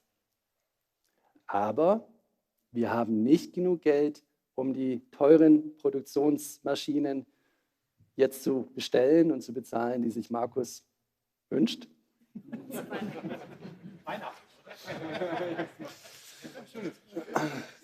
Und deswegen müssen wir schauen, was machen wir. Und mit einer Burnrate, Allgemeinkosten, wir haben vorhin darüber gesprochen, von 4,5 Mio, ja, natürlich können wir ein paar Monate überwintern. Aber wenn wir jetzt nicht handeln, und jetzt sagen die 50 Mio, wir warten 6 bis 12 Monate und hoffen, der Kapitalmarkt wird besser, dann verschiebt sich SOP, der Serienproduktionsstart, ja noch mehr. Also wenn wir jetzt hoffen, Rezession dauert nicht so lange, Inflation geht wieder runter, Zinsen gehen wieder runter, Kapitalmarkt hat wieder Lust zu investieren im nächsten Sommer. Ja, das wäre eine Strategie, haben wir auch diskutiert, intern mit dem Aufsichtsrat, überwintern, runterfahren. Aber wann springen die ersten Mitarbeiter, Mitarbeiterinnen ab? Wann springen Lieferanten ab, weil die sagen, Leute, was passiert denn jetzt mit euch? Und so weiter und so fort. Wir haben gesagt, das ist keine Lösung.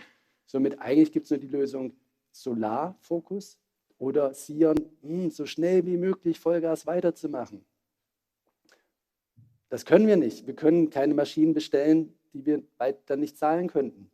Also weder dürfen wir es rechtlich eingehen, das wäre Betrug, noch wollen wir Vollgas auf eine Wand zufahren, in der Hoffnung, den Flieger hochzuheben, aber wissen nicht, es klappt. Deswegen starten wir jetzt und deswegen auch, wir haben vor wenigen Wochen angefangen, darüber zu reden, machen wir das, macht das Sinn, hoffen wir. Es gab eine Phase, wo Kapitalmarkt doch wieder besser aussah, die ersten Meldungen, Rezession dauert vielleicht doch nicht so lange, aber dann meinen die Banken, ach, dieses Jahr ist zu, dieses Jahr geht nichts mehr. Und dann haben wir gesagt, so schnell wie möglich, Vollgas, waren ein paar schlaflose Nächte dabei, die letzten Nächte, um das dieses Jahr noch umzusetzen, damit wir möglichst schnell Klarheit haben, damit wir möglichst schnell wissen, ob es klappt oder ob es nicht klappt. Natürlich hoffen wir, es wird klappen. Dafür sind wir hier. Aber wir brauchen Klarheit. Und deswegen auch das Anreizsystem, hohe Rabatte zu Beginn. Wir brauchen Klarheit, um das Weihnachtsgeschenk möglich zu machen und nicht, wenn wir überwintern und hoffen, nächstes Jahr wird alles besser, zu verfallen. Danke. Aber glaubhaft oder glaubhafter wäre meiner Meinung nach also eure Präsenz in den Zeitungen, in den Medien dauerhaft. Also ich habe mir damals schon 2020 gewünscht, euch jeden Tag in der Zeitung zu sehen, bis ich dann sage, oh Mensch, schon wieder die zwei. Aber der Bedarf an Geld ist einfach jetzt nicht mit der Ende der Kampagne abgeschlossen. Es ist immer da, immer da. Und warum immer nur mit diesen Kampagnen? Ja, jetzt, sonst stirbt alles. Also das ist in meinen Augen jetzt weniger glaubhaft geworden. Super Frage. Die Antwort ist, wir müssen auch ein Geschäft führen und wir müssen unserer Geschäftsführung nachkommen. Wenn wir nur in den Medien stolzieren und in irgendwelchen Talkshows sind, dann kommen wir vielleicht nicht unserer Arbeit nach. Und es gibt hier viel harte Arbeit, die wir machen müssen, mit allen Menschen bei Sono zusammen. Und deswegen schaffen wir es nicht, jeden Tag präsent in den Medien zu sein. Erster Punkt. Zweiter Punkt ist, wir versuchen alles. Wir versuchen alles. Natürlich haben wir aber auch begrenzte Mittel. Ihr habt vorhin gesehen, wir versuchen auch nicht viel Geld zu verbrennen für Marketing. Weil wir sagen erstmal, lasst das Produkt auf den Markt bringen und dann in Marketing investieren. Deswegen haben wir ein relativ kleines Marketingbudget. Und drittes Thema, deswegen machen wir eine US-Tour. Viele von euch haben sich gewundert, was machen die denn jetzt in den USA? Warum sind die nicht hier? Ja? Genau deswegen, weil wir präsent werden müssen, weil wir bekannter werden müssen. Und besonders in den USA, weil dort das große Geld sitzt. Dort sind die großen Investoren. Ja? Ich hoffe, damit konnte ich deine Frage beantworten. Ja, danke. Dankeschön. Darf ich noch eine Frage stellen oder monopolisiere jetzt das Ganze? Wartest du bitte ein bisschen? Ja. Danke, das ist super. Da, bitte. Ich würde sagen, wir nehmen mal eine aus der Community kurz dazwischen von allen dann und dann geht es gleich weiter hier im Raum. Sebastian. Ja, genau. Also das sind Fragen jetzt aus dem Internet, weil natürlich nicht alle herkommen konnten. Die schauen den Livestream an und ich kriege die hier aufs Tablet. Eine Frage war, wir haben jetzt viel über Geld geredet, wann werdet ihr denn profitabel? Wann hört das denn mal auf?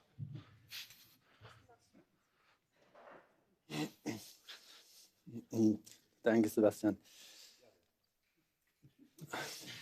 Ich hole ein bisschen Luft und zögere ein bisschen. Und zwar nicht, weil ich keine Antwort darauf habe, sondern weil wir als börsennotiertes Unternehmen sehr reguliert, in einem regulierten Umfeld agieren und ich sehr aufpassen muss, was ist bekannt, was ist nicht bekannt. Weil es gibt sogenannte Insider-Informationen oder Informationen, wenn wir die bekannt geben, müssen sie alle Agierenden da draußen wissen, damit wir keine Aktionäre bevorzugen oder benachteiligen. Und wir haben aktuell keine Guidance, wir haben noch keine Prognose abgegeben, wann wir profitabel werden werden, also wann wir planen, profitabel zu werden. Das heißt, so leid es mir tut, ich kann diese Frage in diesem Umfeld heute Abend hier nicht beantworten. Alles klar, vielen Dank. Schade. Wie heißt du, wenn ich fragen darf? Genau, warte noch kurz das Mikro und deine Reservierungsnummer, bitte. Also ich habe keine Reservierungsnummer. Okay. Mein Name ist Jens Konrad, ich komme aus Bad Fallenbach. Hallo Bin Jens. eigentlich erst seit 3 Monaten, muss man sagen, von Sono Motors ins Bild gesetzt worden über die Medien, MDR. Und war absolut begeistert und bin wirklich glühender Anhänger von dieser Idee Sion. Allerdings muss ich jetzt die Frage stellen, warum dieser Unterschied gemacht wird, was die Wertschätzung anbelangt, als Aktionär zu agieren. Also ich habe ziemlich viele Aktien investiert, weil ich diese Idee unterstützen möchte. Und warum wird der Unterschied gemacht eben zu diesen Reservierungsnummernbesitzern, beziehungsweise dass es nicht möglich ist, dass beispielsweise jemand aus USA da in diese Kampagne mit eintreten kann. Das wäre die Geschichte und vielleicht der Hintergrund, warum ich beispielsweise keine Reservierung mache. Bin vielleicht einer der wenigen. Ich möchte. Danke für deine Ehrlichkeit. Ja, super. es ist die Geschichte, die bei mir, und da geht die Frage vielleicht an Markus. Es ist ja dieses Jahr beispielsweise die Information rausgekommen bei Fraunhofer, dass es einen Umbruch in der Solartechnologie gibt, also sprich diese LEO-Technologie an den Markt kommen soll mit einem Wirkungsgrad von 47%. Und das habe ich mir das jetzt erstmal vorbehalten, eine Reservierung zu machen, weil ich sage, wahrscheinlich wird mein Fahrzeug Generation 5 oder 6 werden. Aber dass es ein Sion werden wird, also da bin ich mir 99,9% sicher und habe deshalb ziemlich viel Geld investiert. Vor 5 Tagen 3.000 Euro Gewinn, gestern 8.000 Euro Verlust. Ja. Also nur mal um gerade eine turbulente Reise. Eine Okay. reelle Größe hier auch mal in den Raum Ja. zu stellen. Also mir ist das Sion auch sehr, sehr wichtig, dass da was vorangeht. Das wäre meine Frage. Danke, Jens, erstmal. Das hat sich. Genau, es waren 2 Fragen. Wow, also erstmal auch in deine Richtung danke für dein Vertrauen. Viel Geld. Ich leide mit dir. Also ich leide mit dir doppelt. Erstens, wenn ich das höre. Zweitens, um einmal darauf einzugehen, auch wir bei Sono, alle Mitarbeitende, haben Aktienoptionen. Das heißt also, wir sitzen im gleichen Boot. Also erstens wollen wir das Auto auf die Straße bringen, aber auch wir leiden mit, wenn die Aktie fällt und freuen uns, wenn die Aktie steigt, weil auch wir einen Teil des Gehalts, einen Teil des Gesamtpakets wird in Aktienoptionen vergütet und haben somit ein gemeinsames Interesse, dass wir auch irgendwann wieder bessere Zeiten sehen. Unterscheiden wir zwischen Reservierern und Aktionären? Ja, natürlich, weil also sind unterschiedliche Stakeholder, unterschiedliche Gruppen. Die Kampagne gerade richtet sich eher an die Community, eher im Sinne von Reservierern. Aber natürlich haben wir auch ein Interesse, dass Aktionäre zufrieden sind und glücklich sind. Wir müssen nur rechtlich umso mehr aufpassen, wir dürfen keine Anlageempfehlungen geben. Also wir dürfen keine jetzt Aktien kaufen, jetzt Aktien verkaufen. Das ist super reguliert, dürfen wir nicht sagen, dürfen wir nicht kommentieren. Deswegen sind wir da in Summe etwas vorsichtiger und deswegen haben wir die Kampagne mehr auf Reservierer ausgelegt, als auf, wir versuchen jetzt die Aktie oder das Investment attraktiv zu reden. Ich hoffe, das beantwortet deine Frage. Technisch würde ich an Markus übergeben. Wow. Wir können, ich fange an. Ja, okay. Ah, okay. Also im Moment haben wir eine Effizienz der Solarzellen von 21-23%. Wir haben sogenannte PV-Labels. Das sind die Siliziumzellen eingebettet, ja, später dann in einem Polymermantel. Und es ist uns möglich, die Siliziumzellen oder die eigentlichen Solarzellen später, wenn die effizienter werden, auch wieder zu verwenden, ja, dann einzubetten. Das heißt, wir können mit der Effizienz mitwachsen, mit dem Sion. Ja, wir müssen andere PV-Labels reinlegen. Ja, Jörg kann das noch weiter im Detail klären. Ja, ganz kurz, bevor du loslegst, sag, wer du bist. Das Ich auch bin Leute wissen. Genau. Und steh auf. Jörg Palm, Senior Manager bei Sono Motors, bin also auch verantwortlich für die PV-Entwicklung da. Wir verfolgen solche Sachen natürlich, aber wie immer bei so Laborwirkungsgraden auf sehr kleinen Flächen muss man schauen, wie ist die Zuverlässigkeit. Das Auto soll 15 Jahre mindestens ohne Probleme fahren und es muss auch bezahlbar sein. Und mit solchen Technologien, die im Labor dann Heterojunction-Zellen und so weiter, die dann 40%, das ist nicht bezahlbar. Und viele dieser Technologien, da gehen die Wirkungsgrade schon bei Beleuchtung kaputt. Das heißt, man muss dann noch viele Jahre investieren, bis die dann wirklich auch straßentauglich in dem Sinne sind. Also wir verfolgen das in jedem Fall, aber es dauert etwas, bis es ins Auto kommt. Alles klar, Jörg. Gehen, ja. Also das ist möglich. Wenn es dann bezahlbar wird, zuverlässig ist, dauerhaltbar ist. Ja. Vielen Dank und auch danke, Jörg, dass du spontan eingesprungen bist. So, ich bin mal ein bisschen woanders da hinten, okay? Ich weiß, also der Herr mit der Maske. Da kommt. Entschuldigung, die Dame mit der Maske. Oh, wow. Kein Problem. Mein Name ist Britta Feldner. Ich habe ursprünglich auf meinem Holzanhänger die Reservierungsnummer 74 stehen. Ich habe gestern online gesehen, dass ich schon auf 59 vorgerückt bin. Ich hätte 2 Fragen, relativ kurze, glaube ich. Zum einen von den 21.000 Reservierungen, die es jetzt gibt, wie viel sind denn da insgesamt bisher schon voll angezahlt? Weil das wäre ein wichtiges Kriterium auch, um diese 3.500 noch zusätzlich einordnen zu können. Und das Zweite wäre, wie schaut das aus mit Fördermitteln aus der öffentlichen Hand? Habt ihr da bisher schon was bekommen? Geht da was? Ich weiß, das sind schwierige Prozesse, viel Bürokratie, aber es könnte ja auch in solchen Situationen oder auch zunehmend, ich weiß es auch aus meiner früheren beruflichen Tätigkeit an der Hochschule, je mehr Technologie sozusagen da ist, desto eher bekommt man ja auch Förderungen, zum Beispiel aus Bayern, über die entsprechenden Einrichtungen. Alles klar, Britta, vielen Dank. Jona antwortet. Ja, Britta. Mensch, danke dir. Es ist Wahnsinn. Gerade Menschen wie du seit der ersten Stunde. Das war 2016 noch, ne? Wahnsinn. Ja. Herzlichen Dank für dein Vertrauen. Ja, zu den Fragen. Wie viele Vollanzahlungen haben wir schon bei den 21.000? Es sind knapp 900 voll angezahlte Sions. Es sind im Schnitt 2 bis 2,3, also 2.000 €, ja, im Schnitt, die angezahlt wurden. Nicht? Weil die Schwelle ist ja ab 500 und manche haben voll anbezahlt, manche irgendwo dazwischen, also knapp 2.000.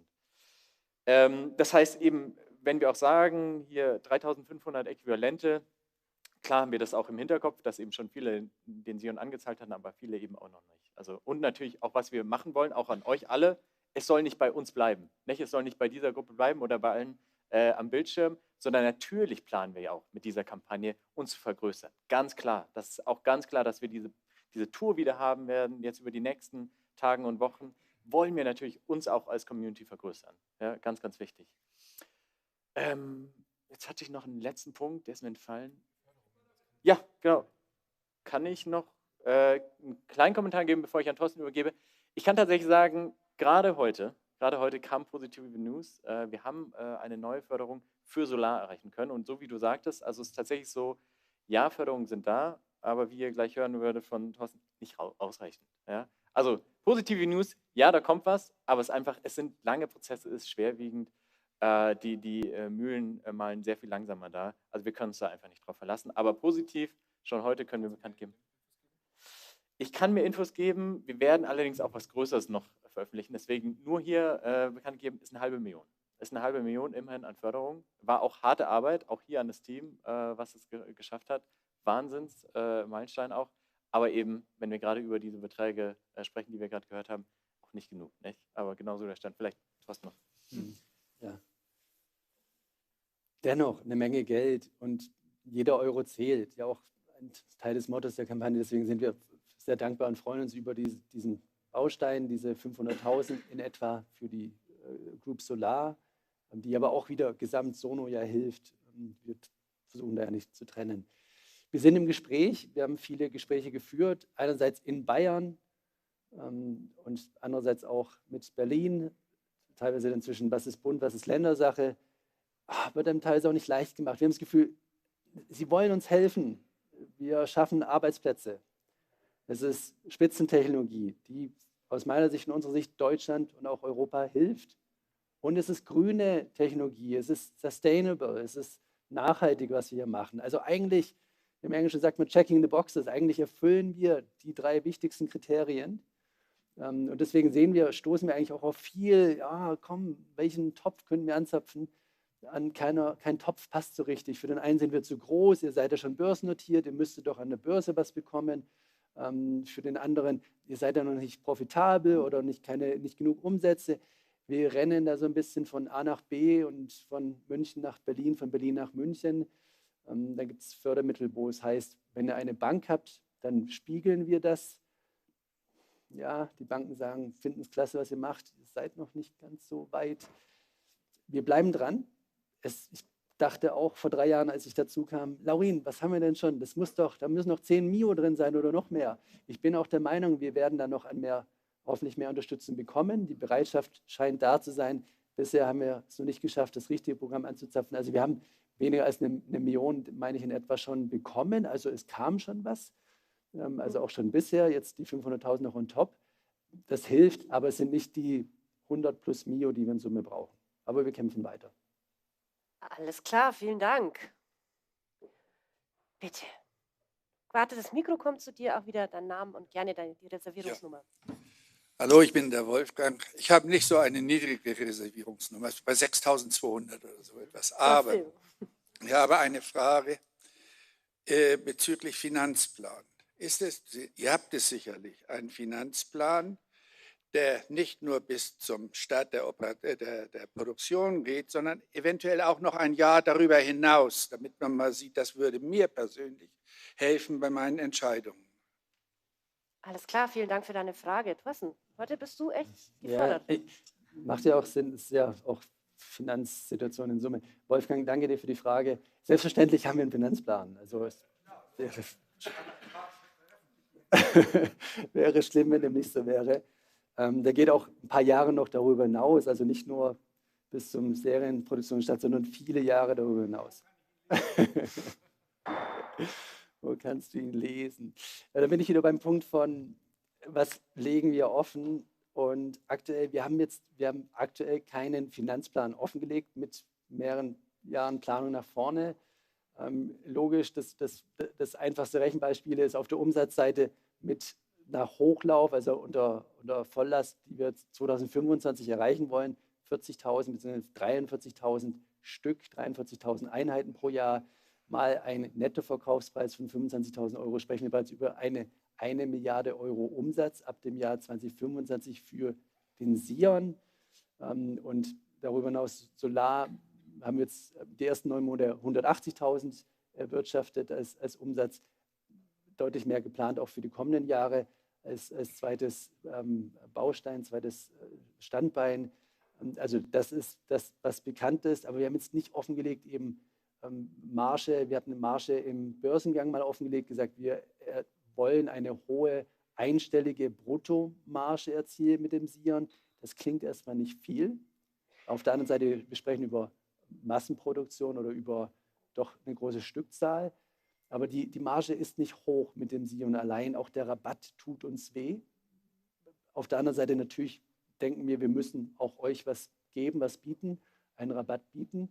Und natürlich versuchen wir darüber hinaus dann noch Geld zu verdienen mit After Sales, mit Sono Digital, also mit Carsharing, mit Solar, um natürlich ein profitables Unternehmen zu werden. Also wir sind hier einerseits natürlich, weil wir sehr mission-driven sind, also sehr die Verbesserung oder unseren Beitrag zur Umwelt, zum Planeten leben. Auf der anderen Seite sind wir natürlich auch hier mit einer Gewinnerzielungsabsicht, sind hier, um Geld zu verdienen und um auch profitabel zu werden.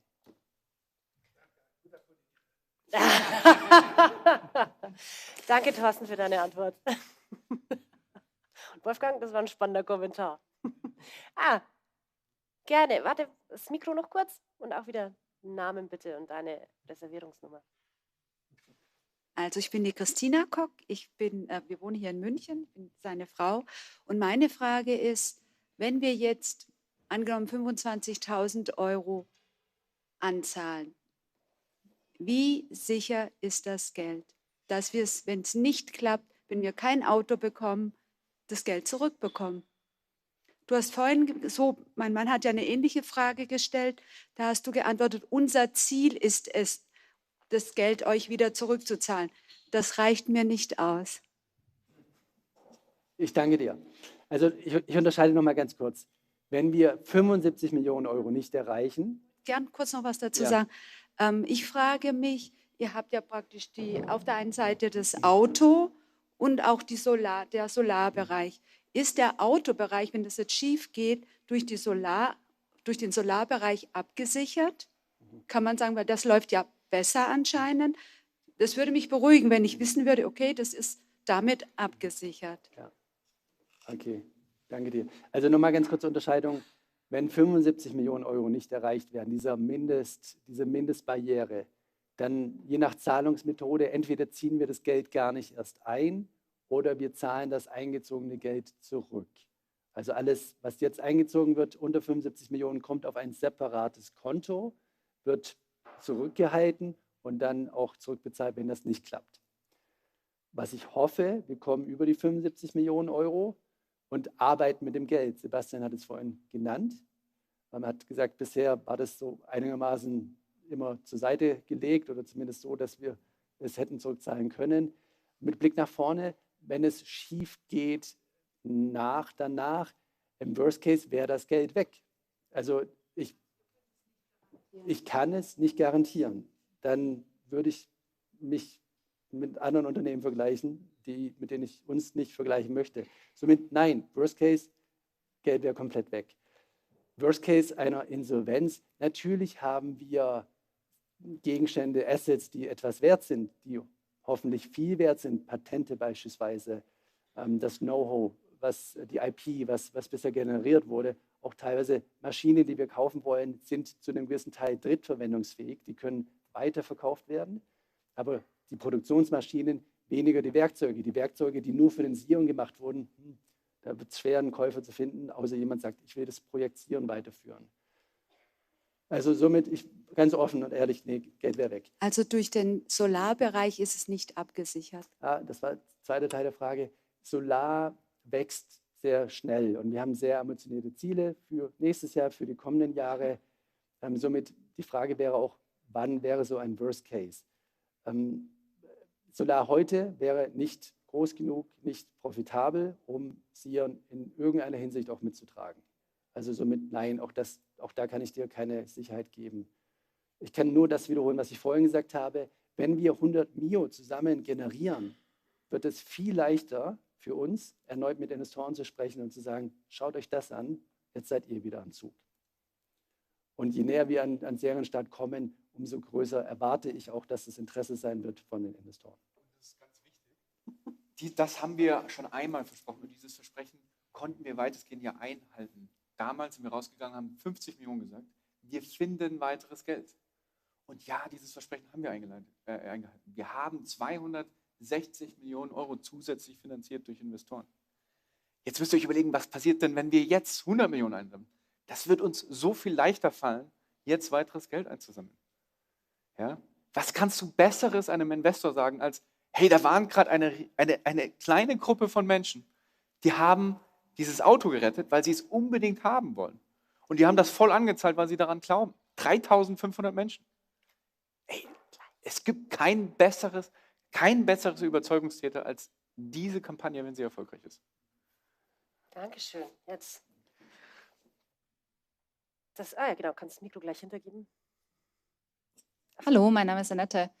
Ich frage mich, an welchem Punkt ihr einen Kaufvertrag anbieten könnt. Also es wäre für mich oder für uns, wenn wir uns zur Vollzahlung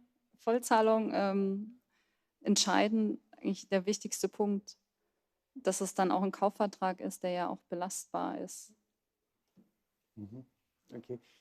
Wie ist er aus deiner Sicht anders belastbar? nur um es besser zu Stehe verstehen? ich ja, jetzt habe ich ein Kreditrisiko. Also ich bin, wenn ich jetzt eine Anzahlung mache, dann bin ich ja nicht geschützt. Das haben wir jetzt schon sehr, sehr lange diskutiert. Ja. Mich würde es einfach interessieren, weil ich habe eigentlich auf den Punkt gewartet, dass ihr sagt, jetzt soll eine Vollanzahlung da sein. Habe ich irgendwo schon in meinem Hinterkopf gehabt, wann kommt denn jetzt der Punkt? Und jetzt wäre es interessant zu wissen, wann man das dann machen kann als Unternehmen. Kaufvertrag anbieten, das wäre eine ganz andere Stabilität. Danke dir. Danke. Ich schaue so ein bisschen in eine Richtung, weil auch unser General Counsel heute Abend hier anwesend ist, ob er die Frage beantworten möchte oder ob ich soll. Ich starte mal, lieber Johannes, du springst dann rein, falls du möchtest. Also somit ja, es war geplant, in kommenden Monaten auch einen Kaufvertrag auszugeben, an die Reservierer auszugeben. Dadurch, dass sich die Produktion jetzt verschiebt, eine Bedingung für den Kaufvertrag ist, dass wir einen 3-Monats-Zeitraum der Auslieferung schon konkret vorhersagen können, dass wir dir sagen können, dein Auto kommt in Q2 24 oder Q3 24 oder wann auch immer. Dafür ist noch zu viel Bewegung drin. Dazu müssen wir jetzt erstmal wissen, wann kommt wie viel Geld durch die Kampagne, wie viel Geld kommt danach, um dann eben auch den Hochlauf genau planen zu können. Das wäre heute zu früh und deswegen können wir jetzt noch keinen Kaufvertrag ausgeben. Ja, genau. Also wir müssen im nächsten Schritt dann auch einen Kaufvertrag den Reservierenden zur Verfügung stellen. Das ist auch geplant, aber noch nicht heute, weil es heute noch zu früh ist. Und als Käuferschutz oder ist dein Geld sicherer mit Kaufvertrag?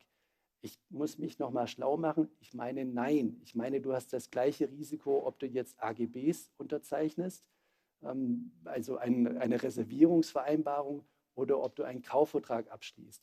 Also ich meine, du hast nicht mehr Sicherheit dadurch. Deswegen hatte ich auch gefragt, um dich zu verstehen, warum fragst du das, warum ist dir das wichtig? Und ich meine, eigentlich macht es aus Kundensicht keinen Unterschied. Und auch wie vorhin auch gesagt, also wir bleiben optimistisch und wir werden alles tun, wir werden alles versuchen, im Fall des Scheiterns das Geld zurückzubezahlen. Aber ich muss einfach offen sagen, ich kann es nicht garantieren. Alles klar. Bist du zufrieden, Annette? Hat die Antwort gepasst? Entschuldige. Nee, aber also ist die Frage beantwortet? Beantwortet, ja. Ja. Okay, gut. Danke. Dann machen wir hier weiter. Ja, also ich bin der Michael Hinterbrandner und meine Reservierungsnummer ist 5955. Und ich möchte jetzt das Gespräch mal ein bisschen in eine andere Richtung lenken. Was passiert denn, wenn es klappt? Und wie kriegen wir das hin? Ja? Danke!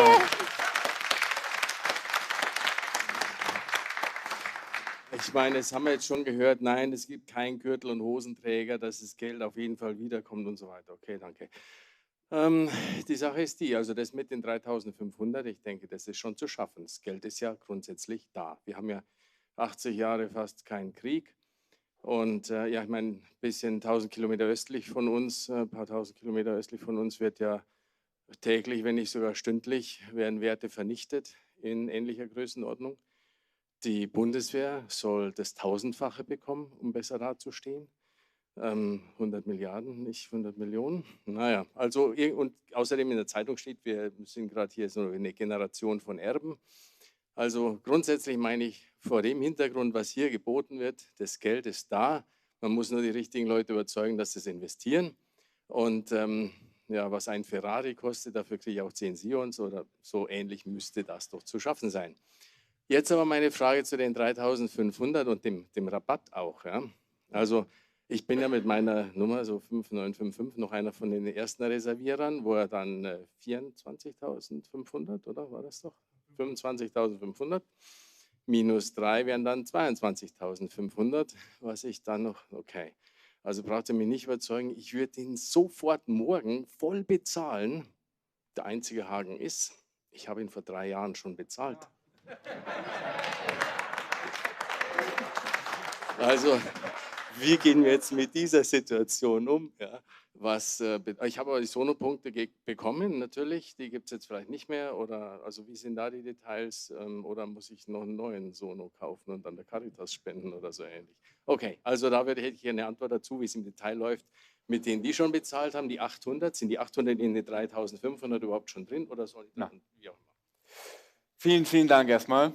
Du bist einer derjenigen, der uns damals schon unterstützt hat. Vielen, vielen Dank. Klasse. Wow. Was könntest du jetzt tun? Ja, du könntest theoretisch einen zweiten Sion reservieren. Die Option gibt es. Ich meine, der Rabatt ist auch nicht ohne. 3.000 € Rabatt, das ist auch echt nicht ohne.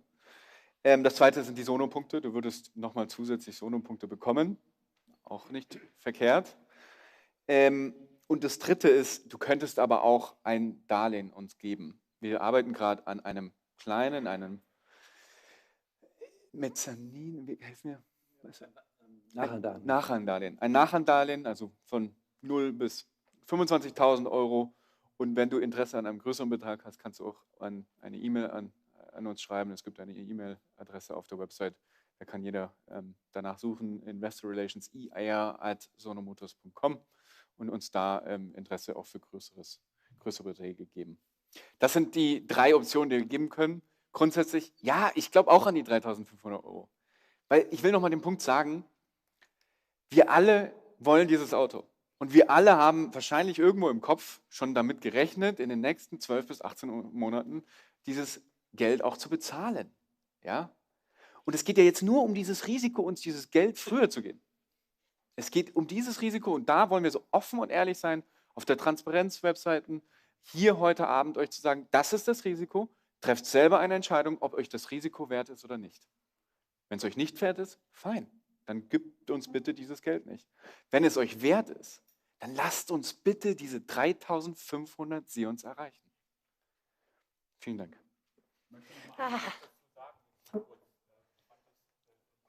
Wartest du bitte kurz aufs Mikro? Ja. Ich fand das etwas arrogant von Ihnen, tut mir leid. Ja, wir haben nicht so viel Geld wie Sie anscheinend. Und für uns ist das ein viel größeres Opfer, deswegen wollen wir auch ein paar Fragen beantwortet haben. Und diese leichte Arroganz nach dem Motto, wir wollen mal nach vorne sehen, das ist ja alles ganz lässig, ich kaufe Ihnen gleich 5. Ich erbe das alles. Moment, ich will das kurz mal hier sagen und dann komme ich zu meiner zweiten Frage. Ich bitte es mal zu entschuldigen, dass es so kann ich das nicht akzeptieren, diese Arroganz. Aber meine zweite Frage ist jetzt, Sie hatten vorhin gesagt, dieses Laden Home Sion, das ist noch nicht so angedacht. Da wollte ich gerne noch mal wissen, was ist da der Grund und wann wird das umgesetzt? Das ist eine. Du, aber jetzt haben wir ein bisschen ein Kuddelmuddel mit den Fragen. Also welche würdest du jetzt gerne beantworten? Ich würde gerne noch einen Kommentar ganz kurz loswerden. Also erstens, ich hoffe, wir klären das, oder wir sind dankbar für alle, die hier sind und ich hoffe, wir ziehen einen Strich drunter. Aber Michael war das, gell? Ein Punkt noch ganz kurz, den Laurin jetzt nicht erwähnt hat, aber einfach auch da nochmal Transparenz, auch weil es eine längere interne Diskussion war. Vollanzahler, du hast schon voll angezahlt, Chapeau. Jetzt kriegen Neue hier einen Rabatt, natürlich auf einen höheren Verkaufspreis, als es damals bei dir war, aber bei dem einen oder anderen könnte es sinnvoll sein, ich storniere, zahle neu an, um einen höheren Rabatt zu bekommen. Und genau das haben wir versucht zu vermeiden und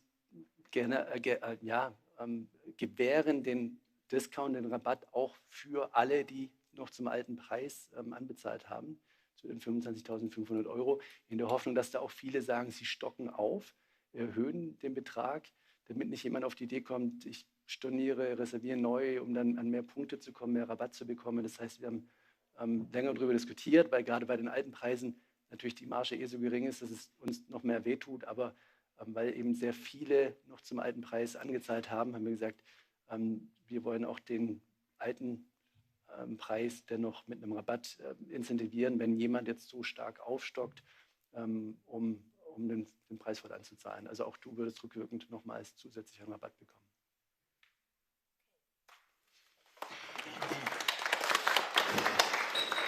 Vehicle to Home, Vehicle to Grid, genau, das ist das Zauberwort.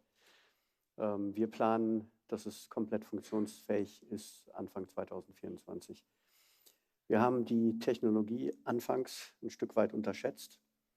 Wir haben gedacht, das ist ganz einfach. Das ist es nicht, wenn man sich im Detail damit beschäftigt. Es sind ja noch nicht mal in Deutschland die Regularien dazu fertig, wie das überhaupt im Netzzusammenhang funktionieren soll. Von daher ja, sind wir froh, dass es dann überhaupt 2024 an unserem Fahrzeug funktionieren kann. Wir sind damit auch nicht zu spät dran. Wir kriegen jetzt erstmal den Rest des Fahrzeugs reif, fertig und zuverlässig, bringen es in den Markt. Idealerweise dann schon direkt mit dem Vehicle to Home, Vehicle to Grid. Wenn nicht, kommt es 1-2 Monate später over the air per Software nachgereicht. Die ganze Hardware wird von Anfang an drin sein. Die Hardware ist klar, die Hardware ist das kleinere Übel in dem Ganzen. Der andere Teil ist der Softwarebereich. Die Wallbox läuft auch nach wie vor parallel weiter, die kommt aber noch ein klein bisschen später. Wir fokussieren uns jetzt auf das Fahrzeug. Da gibt es gerade viel zu tun. Alles klar, vielen Dank. Du hast... Weil das ist tatsächlich, das ist mein Kerngebiet. Also ich bin ja nicht nur Beirat, ich arbeite ja auch noch was. Und ich habe mit dem Laurin 2017 habe ich den Sion im Olympiastadion das erste Mal gesehen. Und da kam der Fabian an, das war einer aus dem Sales-Team, hat gesagt, hier, das ist der Sion, der kann bidirektional 11 kW laden. Dann habe ich gesagt, ich bin Diplom-Ingenieur, ich glaube das nicht. Ja? Und dann hat er gesagt, doch, das geht. Und dann habe ich gesagt, pass auf, da steht mein Tesla, lad den 60 Sekunden, ohne dass Rauch aufsteigt und ich zahle voll an. Hier und jetzt an Ort und Stelle. Ich arbeite auch für mein Geld. Ist jetzt auch nicht so leicht, aber das hätte ich gemacht, weil ich gesagt habe, das finde ich geil. So. Dann hat er gesagt, nee, geht nicht. So, dann habe ich gesagt, okay, 500 mach mal, ja, ich will sehen, ruf mich an, wenn es geht. So, die Wette, die gilt heute immer noch.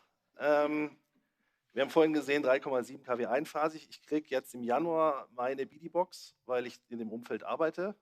Ich habe den Prototypenführerschein gemacht, damit ich den Sion mal fahren darf. Ich muss den irgendwie zu mir nach Schäftlarn kriegen. Die Wette steht noch. Ich habe voll angezahlt im Rahmen der Kampagne, weil ich gesagt habe, es gehört sich so. Als Beirat muss ich.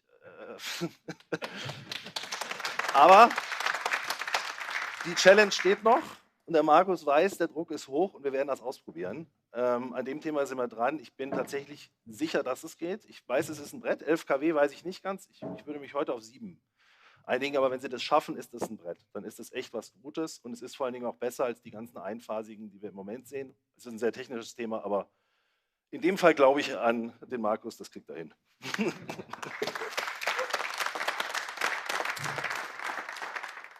Alles klar, vielen Dank. Wow, es sind immer noch super viele Fragen und ich glaube, wir sind jetzt mal locker bei 1,5 Stunden, oder? Wer hat denn mal kurz eine Uhrzeit? Ja, wir haben, ich weiß, es sind überall noch Fragen. Wir hatten mal gesagt, wir hören nach 1,5 Stunden auf. Laurin, was willst du denn jetzt machen? Ach, es sieht doch alles noch munter aus, oder? Kriegen wir noch eine halbe Stunde hin. Wollt ihr noch weitermachen? Ja. Alles klar. Eine halbe Stunde kriegen wir noch hin. Dann notfalls versorgt euch nochmal mit was zu trinken, aber bitte halt nicht alle auf einmal so, sondern wir machen jetzt einfach weiter. Genau, und da war eine Frage, die ist schon, genau, oh, da sind auch noch ganz viele. Bitteschön. Ich weiß jetzt nicht, ob ich am längsten gewartet habe. Mein Name ist Michael Henninger, ich komme aus München. Hallo Ich Michael. weiß die Reservierungsnummer nicht. Und vor 1,5 Jahren, als euer Auto vor dem Ari stand. Und das ist auch genau der Ansatzpunkt. Da habe ich das Auto gesehen, ich kannte das schon aus der Presse, so, aber da dachte ich mir, Wahnsinn, die Kiste fährt offensichtlich. Er standet glücklich im Regen an einem Computer und hat mir erzählt, es regnet und er lädt trotzdem. Und ich konnte sehen, dachte ich mir, prima, mache ich. Also das finde ich super, aber du hast vorher gesagt, wir sind eine kleine Community. Das ist für mich auch ein bisschen der Haken. Tatsächlich wollt ihr, das haben ja einige schon gesagt, gerne deutlich mehr Geld und das ist je nach Einkommensmöglichkeiten ein großes oder ein kleineres Risiko. Es bleibt aber immer eines. Und das Auto ist total cool. Das Konzept ist noch wesentlich cooler. Wir retten tatsächlich ein Stück weit die Welt. Prima. Scheint offensichtlich nicht unbedingt so zu sein, dass man dafür Geld ausgeben möchte. Und meine Frage ist, die wurde vorher schon gestellt. Ich finde das Auto tatsächlich cool. Also das sieht zwar aus wie ein Fiat Uno aus den 80er Jahren, aber das war ja auch kein schlechtes Auto. Und ich finde, ihr seid einfach zu wenig sichtbar dort, wo ich nach Autos gucke. Also ich kaufe ja nicht eine Firma, es ist auch keine Genossenschaft, was übrigens auch eine Alternative gewesen wäre, sondern ich möchte ein Auto kaufen, ich möchte es fahren und ich sehe es nicht. Jetzt kündigt VW irgendeine Kiste an für 30.000 € im Elektrobereich, die soll in 1-2 Jahren kommen. Dann konkurriert unser tolles Auto im Fiat Uno Design mit irgendeinem abgespaceden VW. Ich finde ihn immer noch besser. Aber ich finde, wir brauchen mehr Sichtbarkeit. Wir brauchen mehr als 23.000 Anzahler, sondern wir brauchen 50.000, 60.000, die Lust haben, dieses Auto zu zahlen. Und dann reichen auch 1.500 € Anzahlung oder 2.000 und ihr seid aus dem Schneider. Und das vermisse ich tatsächlich. Du hast gesagt, Marketing, ich will auch noch was anderes tun. Naja, ich weiß, okay. Gut, also wie geht es weiter? Wie werdet ihr sichtbarer, ist die kurze Frage. Ja, wie werden wir sichtbarer? Indem wir noch mehr rausgehen, indem wir noch mehr Marketing machen, indem wir die Serienvalidierungsfahrzeuge auf Tour nehmen, indem wir eine Tour durch Deutschland machen, indem wir auf jeder Tour YouTuber einladen, Investoren, Journalisten. Ja? Journalisten müssen das fahren. Was haben wir getan? Gestern hatten wir Journalisten hier, Automotorsport, Autobild. Ja? Wenn die schreiben, dann hat das einen großen Impact. So, die waren begeistert vom Auto. Markus hat die rumgeführt, Markus hat die durch die Produktionshallen geführt, der Prototypen. Wahnsinn, die waren begeistert. Und ich glaube, wir können es zeigen.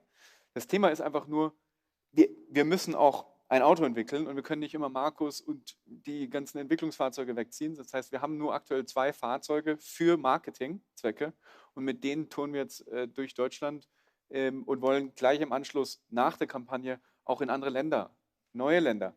Also ich meine, wir haben bis jetzt 80% der Vorbestellungen aus Deutschland. 90%, glaube ich, ne? Knapp 90% aus Dachregion.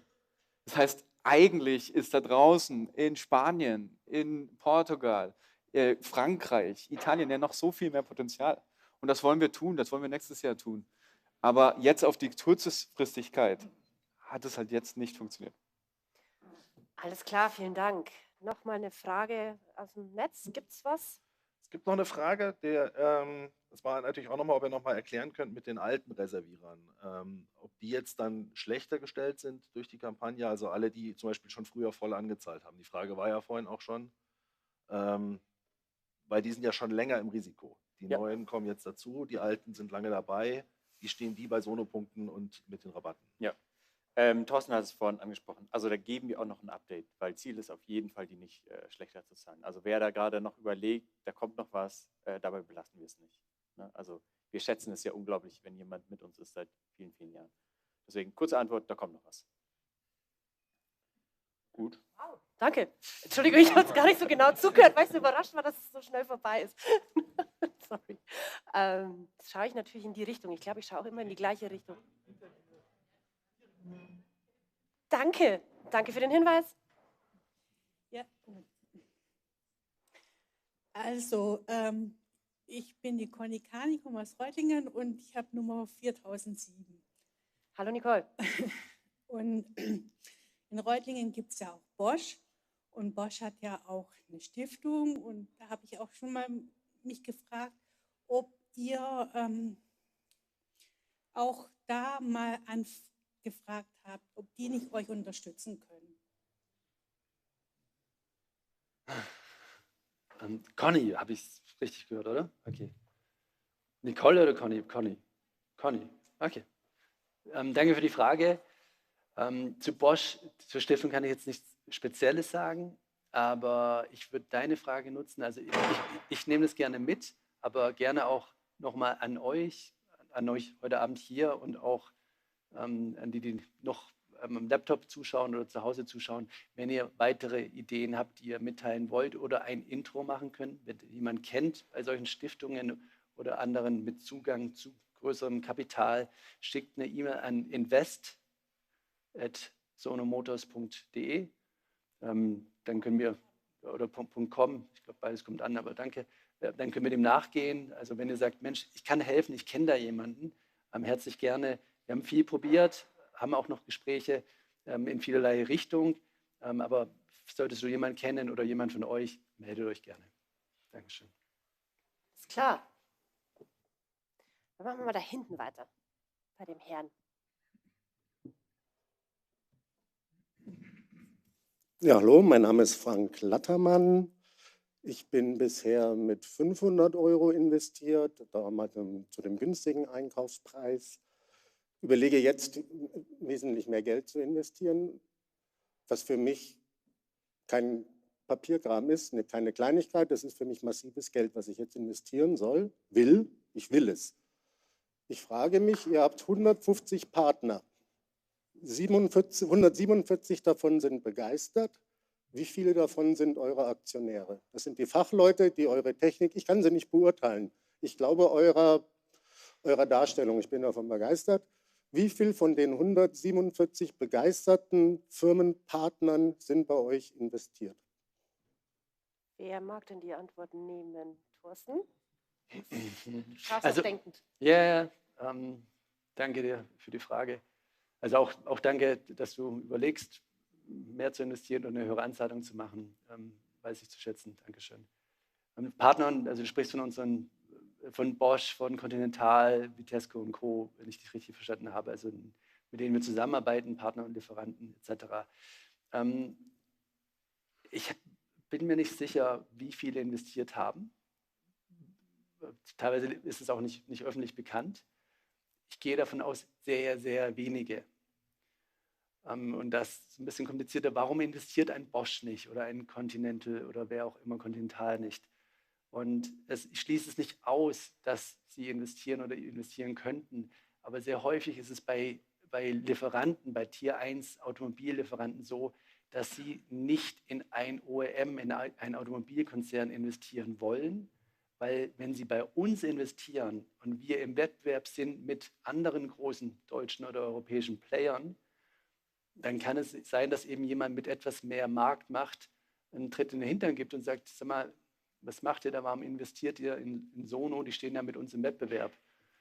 Es ist nicht leicht, also das heißt nicht, dass es nicht geht, es passiert schon auch mal, es ist eher selten, also es ist einfach es wird sehr schnell politisch, es ist häufig dann ein wenig Angst, wenn ich bei euch investiere, dann habe ich Angst, dann kommt ein Anruf aus Volkswagen oder Stuttgart oder München oder Ingolstadt oder woher auch immer, die mir sagen, Leute, finden wir nicht gut. Also dementsprechend, das ist, was den einen oder anderen Automobilzulieferer davon abhält, in einen Automobilkonzern zu investieren.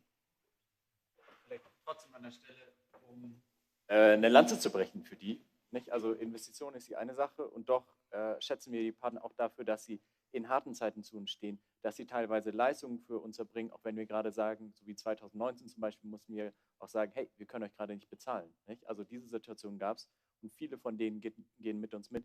Viele von den Entwickler und Entwicklerinnen bei diesen Partnern sind so committed, dass sie privaten Sion angezahlt haben. Also das gibt es auch oder jetzt auch von den Partnern, die jetzt informiert wurden, kam auch eine Rückmeldung, wir haben Sion jetzt voll angezahlt. Nicht? Also die Firma selber. Und das ist schon, also ja, Investitionen und da würden, klar, ideal wäre es, wenn sich alle beteiligen würden, aber eben es gibt die besagten Constraints, aber doch will ich nur sagen, die stehen trotzdem unglaublich mit uns. Also man muss sich auch vorstellen, die haben dann die Wahl zwischen einem irgendwie etablierten großen OEM oder uns, wo einfach immer noch viel Risiko dabei ist und viele entscheiden sich bewusst für uns, weil sie sagen, endlich mal können wir was Richtiges tun, endlich mal können wir richtig dabei sein und an was Innovativem dabei sein. Und das schätzen wir auch sehr, sehr wert. Also auch das ist für uns eine Art von Investition in dieser Weise, nicht? Vielen Dank. Sebastian. Internet, die jetzt dreimal kam. Und zwar, wir hatten gerade schon das Thema Preis, Zulieferer, Inflation. Wie realistisch sind diese 29,9 noch? Weil natürlich alles teurer wird. Könnt ihr dazu irgendwas sagen? War eine Frage von Thomas und verschiedenen anderen. Wie sicher ist es? Also A, sind wir eben mit allen Partnern im Gespräch, nicht? Und haben dann auch Preiszusagen. Dass sich trotzdem was verändert, gerade mit den Energiepreisen, ist nicht ausgeschlossen. Thorsten hat es auch gesagt, wir haben nicht eine riesen Marge, das heißt, wir können da auch nicht viel puffern.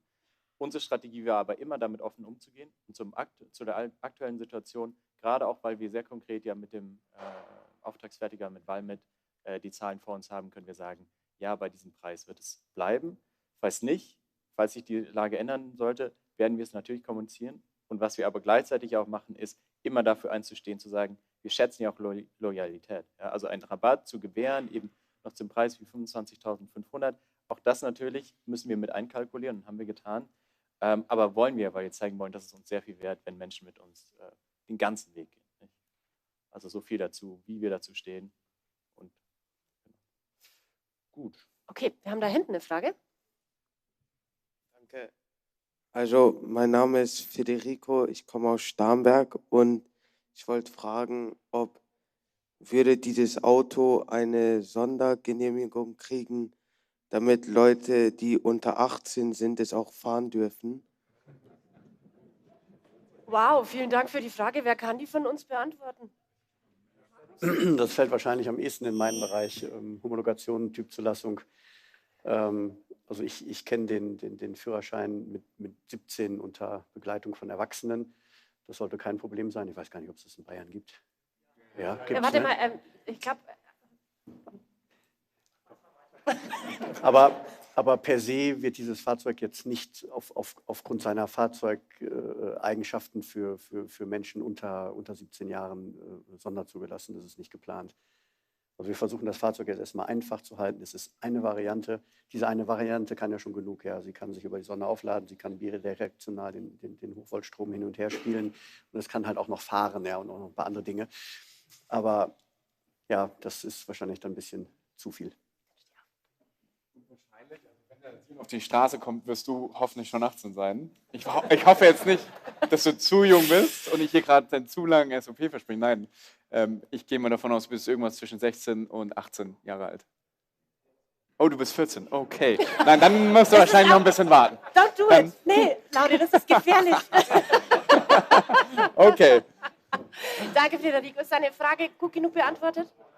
Okay, vielen Dank. Okay. Okay. Eine weitere Frage noch? Da kommt das Mikro.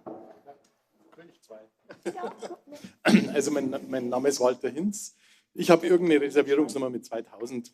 Ich weiß es nicht genau. Ich habe mich nicht vorbereitet. Es war vorher diese Geschichte mit dem Einstieg von Zulieferern, sonst irgend sowas. Ich weiß nicht mehr, ob ich es richtig im Kopf habe, dass ja auch Autovermieter sich interessiert haben für euch. Gibt es da schon Informationen, inwieweit die zum Beispiel auch mehr reserviert haben oder anbezahlt haben oder sonst irgendwas? Frage kann ich gerne nehmen. Ja, wir haben ja bekannt gegeben, 12.600 Reservierungen von Finn Auto. Ein Auto, ja, Vermietungs-Startup aus München, das schnell wachsend ist, das schnellst wachsende europaweit. Super Nachricht, toll. Ja, und das rechnen wir nicht in die 21.000 rein, das ist ja on top. Es gibt ja die 21.000 und es gibt die 22.000 von Geschäftskunden, von Flottenkunden. Das Thema da ist nur, dass Geschäftskunden erst Geld bezahlen, wenn das Auto 3 Monate später geliefert wird. Ja, so kurzfristig denken die. Die gehen nicht hin und sagen, wir investieren jetzt in 12.500 Fahrzeuge, 12.600 Fahrzeuge, zahlen die alle voll an und kriegen das dann erst in 3 Jahren geliefert. Ja. Das würde ja schon reichen, wenn Sie 1.000 bezahlen. Ich weiß. Wir sind dran, aber das ist immer dann eine Geschäftsentscheidung. Es ist immer eine Geschäftsentscheidung und die liegt nicht in unseren Händen. Ja. Okay, vielen Dank. Du hattest noch eine Frage, oder? Du hast dich auch schon länger gemeldet. Ja, hallo, Andreas Wendt, Reservierernummer 1567. Ja, wie aus der Pistole geschossen, man bereitet sich vor. Wir hatten noch eine Frage, auch aus dem Internet, und zwar, ihr habt die USA-Tour angesprochen, da kam die Frage auf, wann kann man den Sion in den USA bestellen? Kann ich auch gerne machen. Aktuell geben wir keinen genauen Zeitplan raus. Wir sagen, ja, es gibt einen Plan und ja, es gibt auch einen Finanzplan, der vorsieht, dass wir in die USA gehen und auch dort Fahrzeuge verkaufen. Ehrlich gesagt, das Feedback in den USA war riesig, war phänomenal. Besonders in Kalifornien, wo immer die Sonne scheint. Man sieht es auf den Bildern. Es ist so viel südlicher. Wir haben fast doppelt die Solarreiche, als wir sie in Deutschland haben. Also müssen wir überlegen, es ist unglaublich. Also das muss eigentlich unbedingt dorthin. Aber Homologation erst in Europa und danach die USA. Erst den ersten Schritt, dann den zweiten Schritt. Alles klar. Ja, wir das werden... Warte, ganz kurz noch dazu. Also es gibt noch den Punkt Anzahlung. Warum wir gerade keine Anzahlung aus den USA nehmen, ist ein Regulierungsthema, weil wir in den USA einfach nochmal ganz andere Gerichtsbarkeiten haben und uns wird hier einfach geraten, don't do it. Nimmt das nicht an. Hier Europa, ja, alles gut, weil hier liefert ihr auch aus. Ihr könnt ja sagen, da bekommt ihr auch ein Auto. Wenn wir jetzt Reservierungen annehmen würden für die USA, wo ihr nicht mal sagen könnt, wann genau, in in welchem Jahr genau, da handelst du dir Probleme ein, juristische Probleme ein und Risiken, die wirst du nicht haben. Und deswegen, leider Gottes nicht. Also es trifft auf viele, aber können wir gerade nicht machen. Okay, vielen Dank. Du hast dich auch schon geduldig gemeldet. Hallo, ich bin der Manfred, habe Reservierungsnummer 9500 oder sowas. Und ich habe mir das heute mal angeschaut bei Bertrand. Schaut gut aus, gefällt mir. Das Problem scheint mir ja das Geld zu sein. Das Geld ist aber eigentlich da. Wo ist das Problem? Das Problem ist die Angst oder das Risiko. Das Risiko, dass jeder Einzelne, der jetzt heute 20.000, 30.000 anzahlt, das Geld verliert, wenn das schief geht. Wenn wir viel Geld hätten, würde es nicht schief gehen. Wenn jeder von den 20.000 anzahlen würde, voll, hätten wir 500 Millionen. Brauchen wir dann noch irgendwelche anderen Gelder?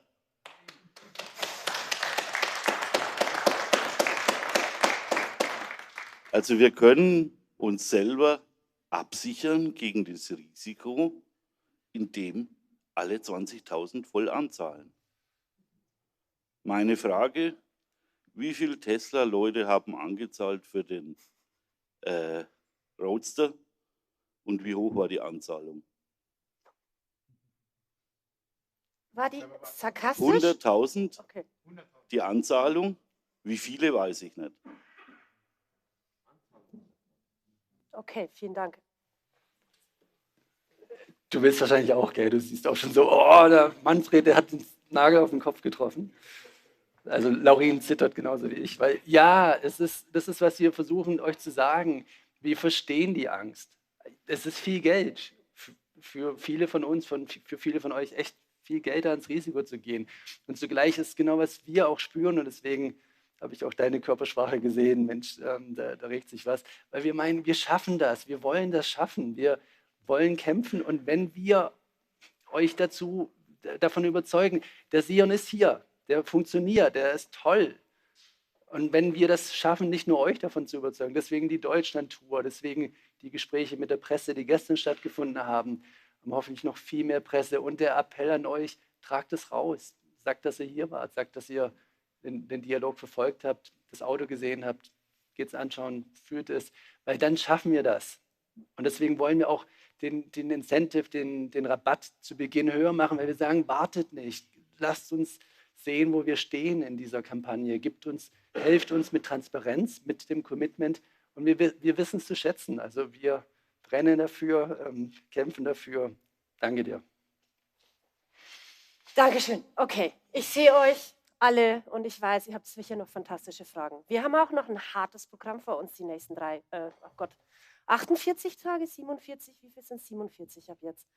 Wir haben deswegen will der Thorsten noch was sagen? Das ist auch eher so typisch bei uns ungefähr. Ja, ich unterbreche dich voll ungern, aber als Angebot, ich stelle mich danach noch in der Ecke. Das hätte ich auch gleich gesagt. Also das war jetzt mal live, wie das. Ich versuche meine Kollegen. Nee, wir sind nicht verheiratet, manchmal fühlt es sich so an.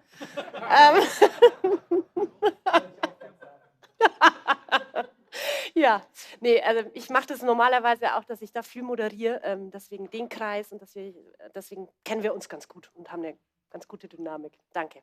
Deswegen, wir hören für jetzt auf. Ja, ich weiß, es ist hart. Ich würde auch noch gern weitermachen, aber es ist auch gut. Wir müssen auch ein bisschen auf unsere Energien aufpassen, weil wir eben noch ein paar Tage haben.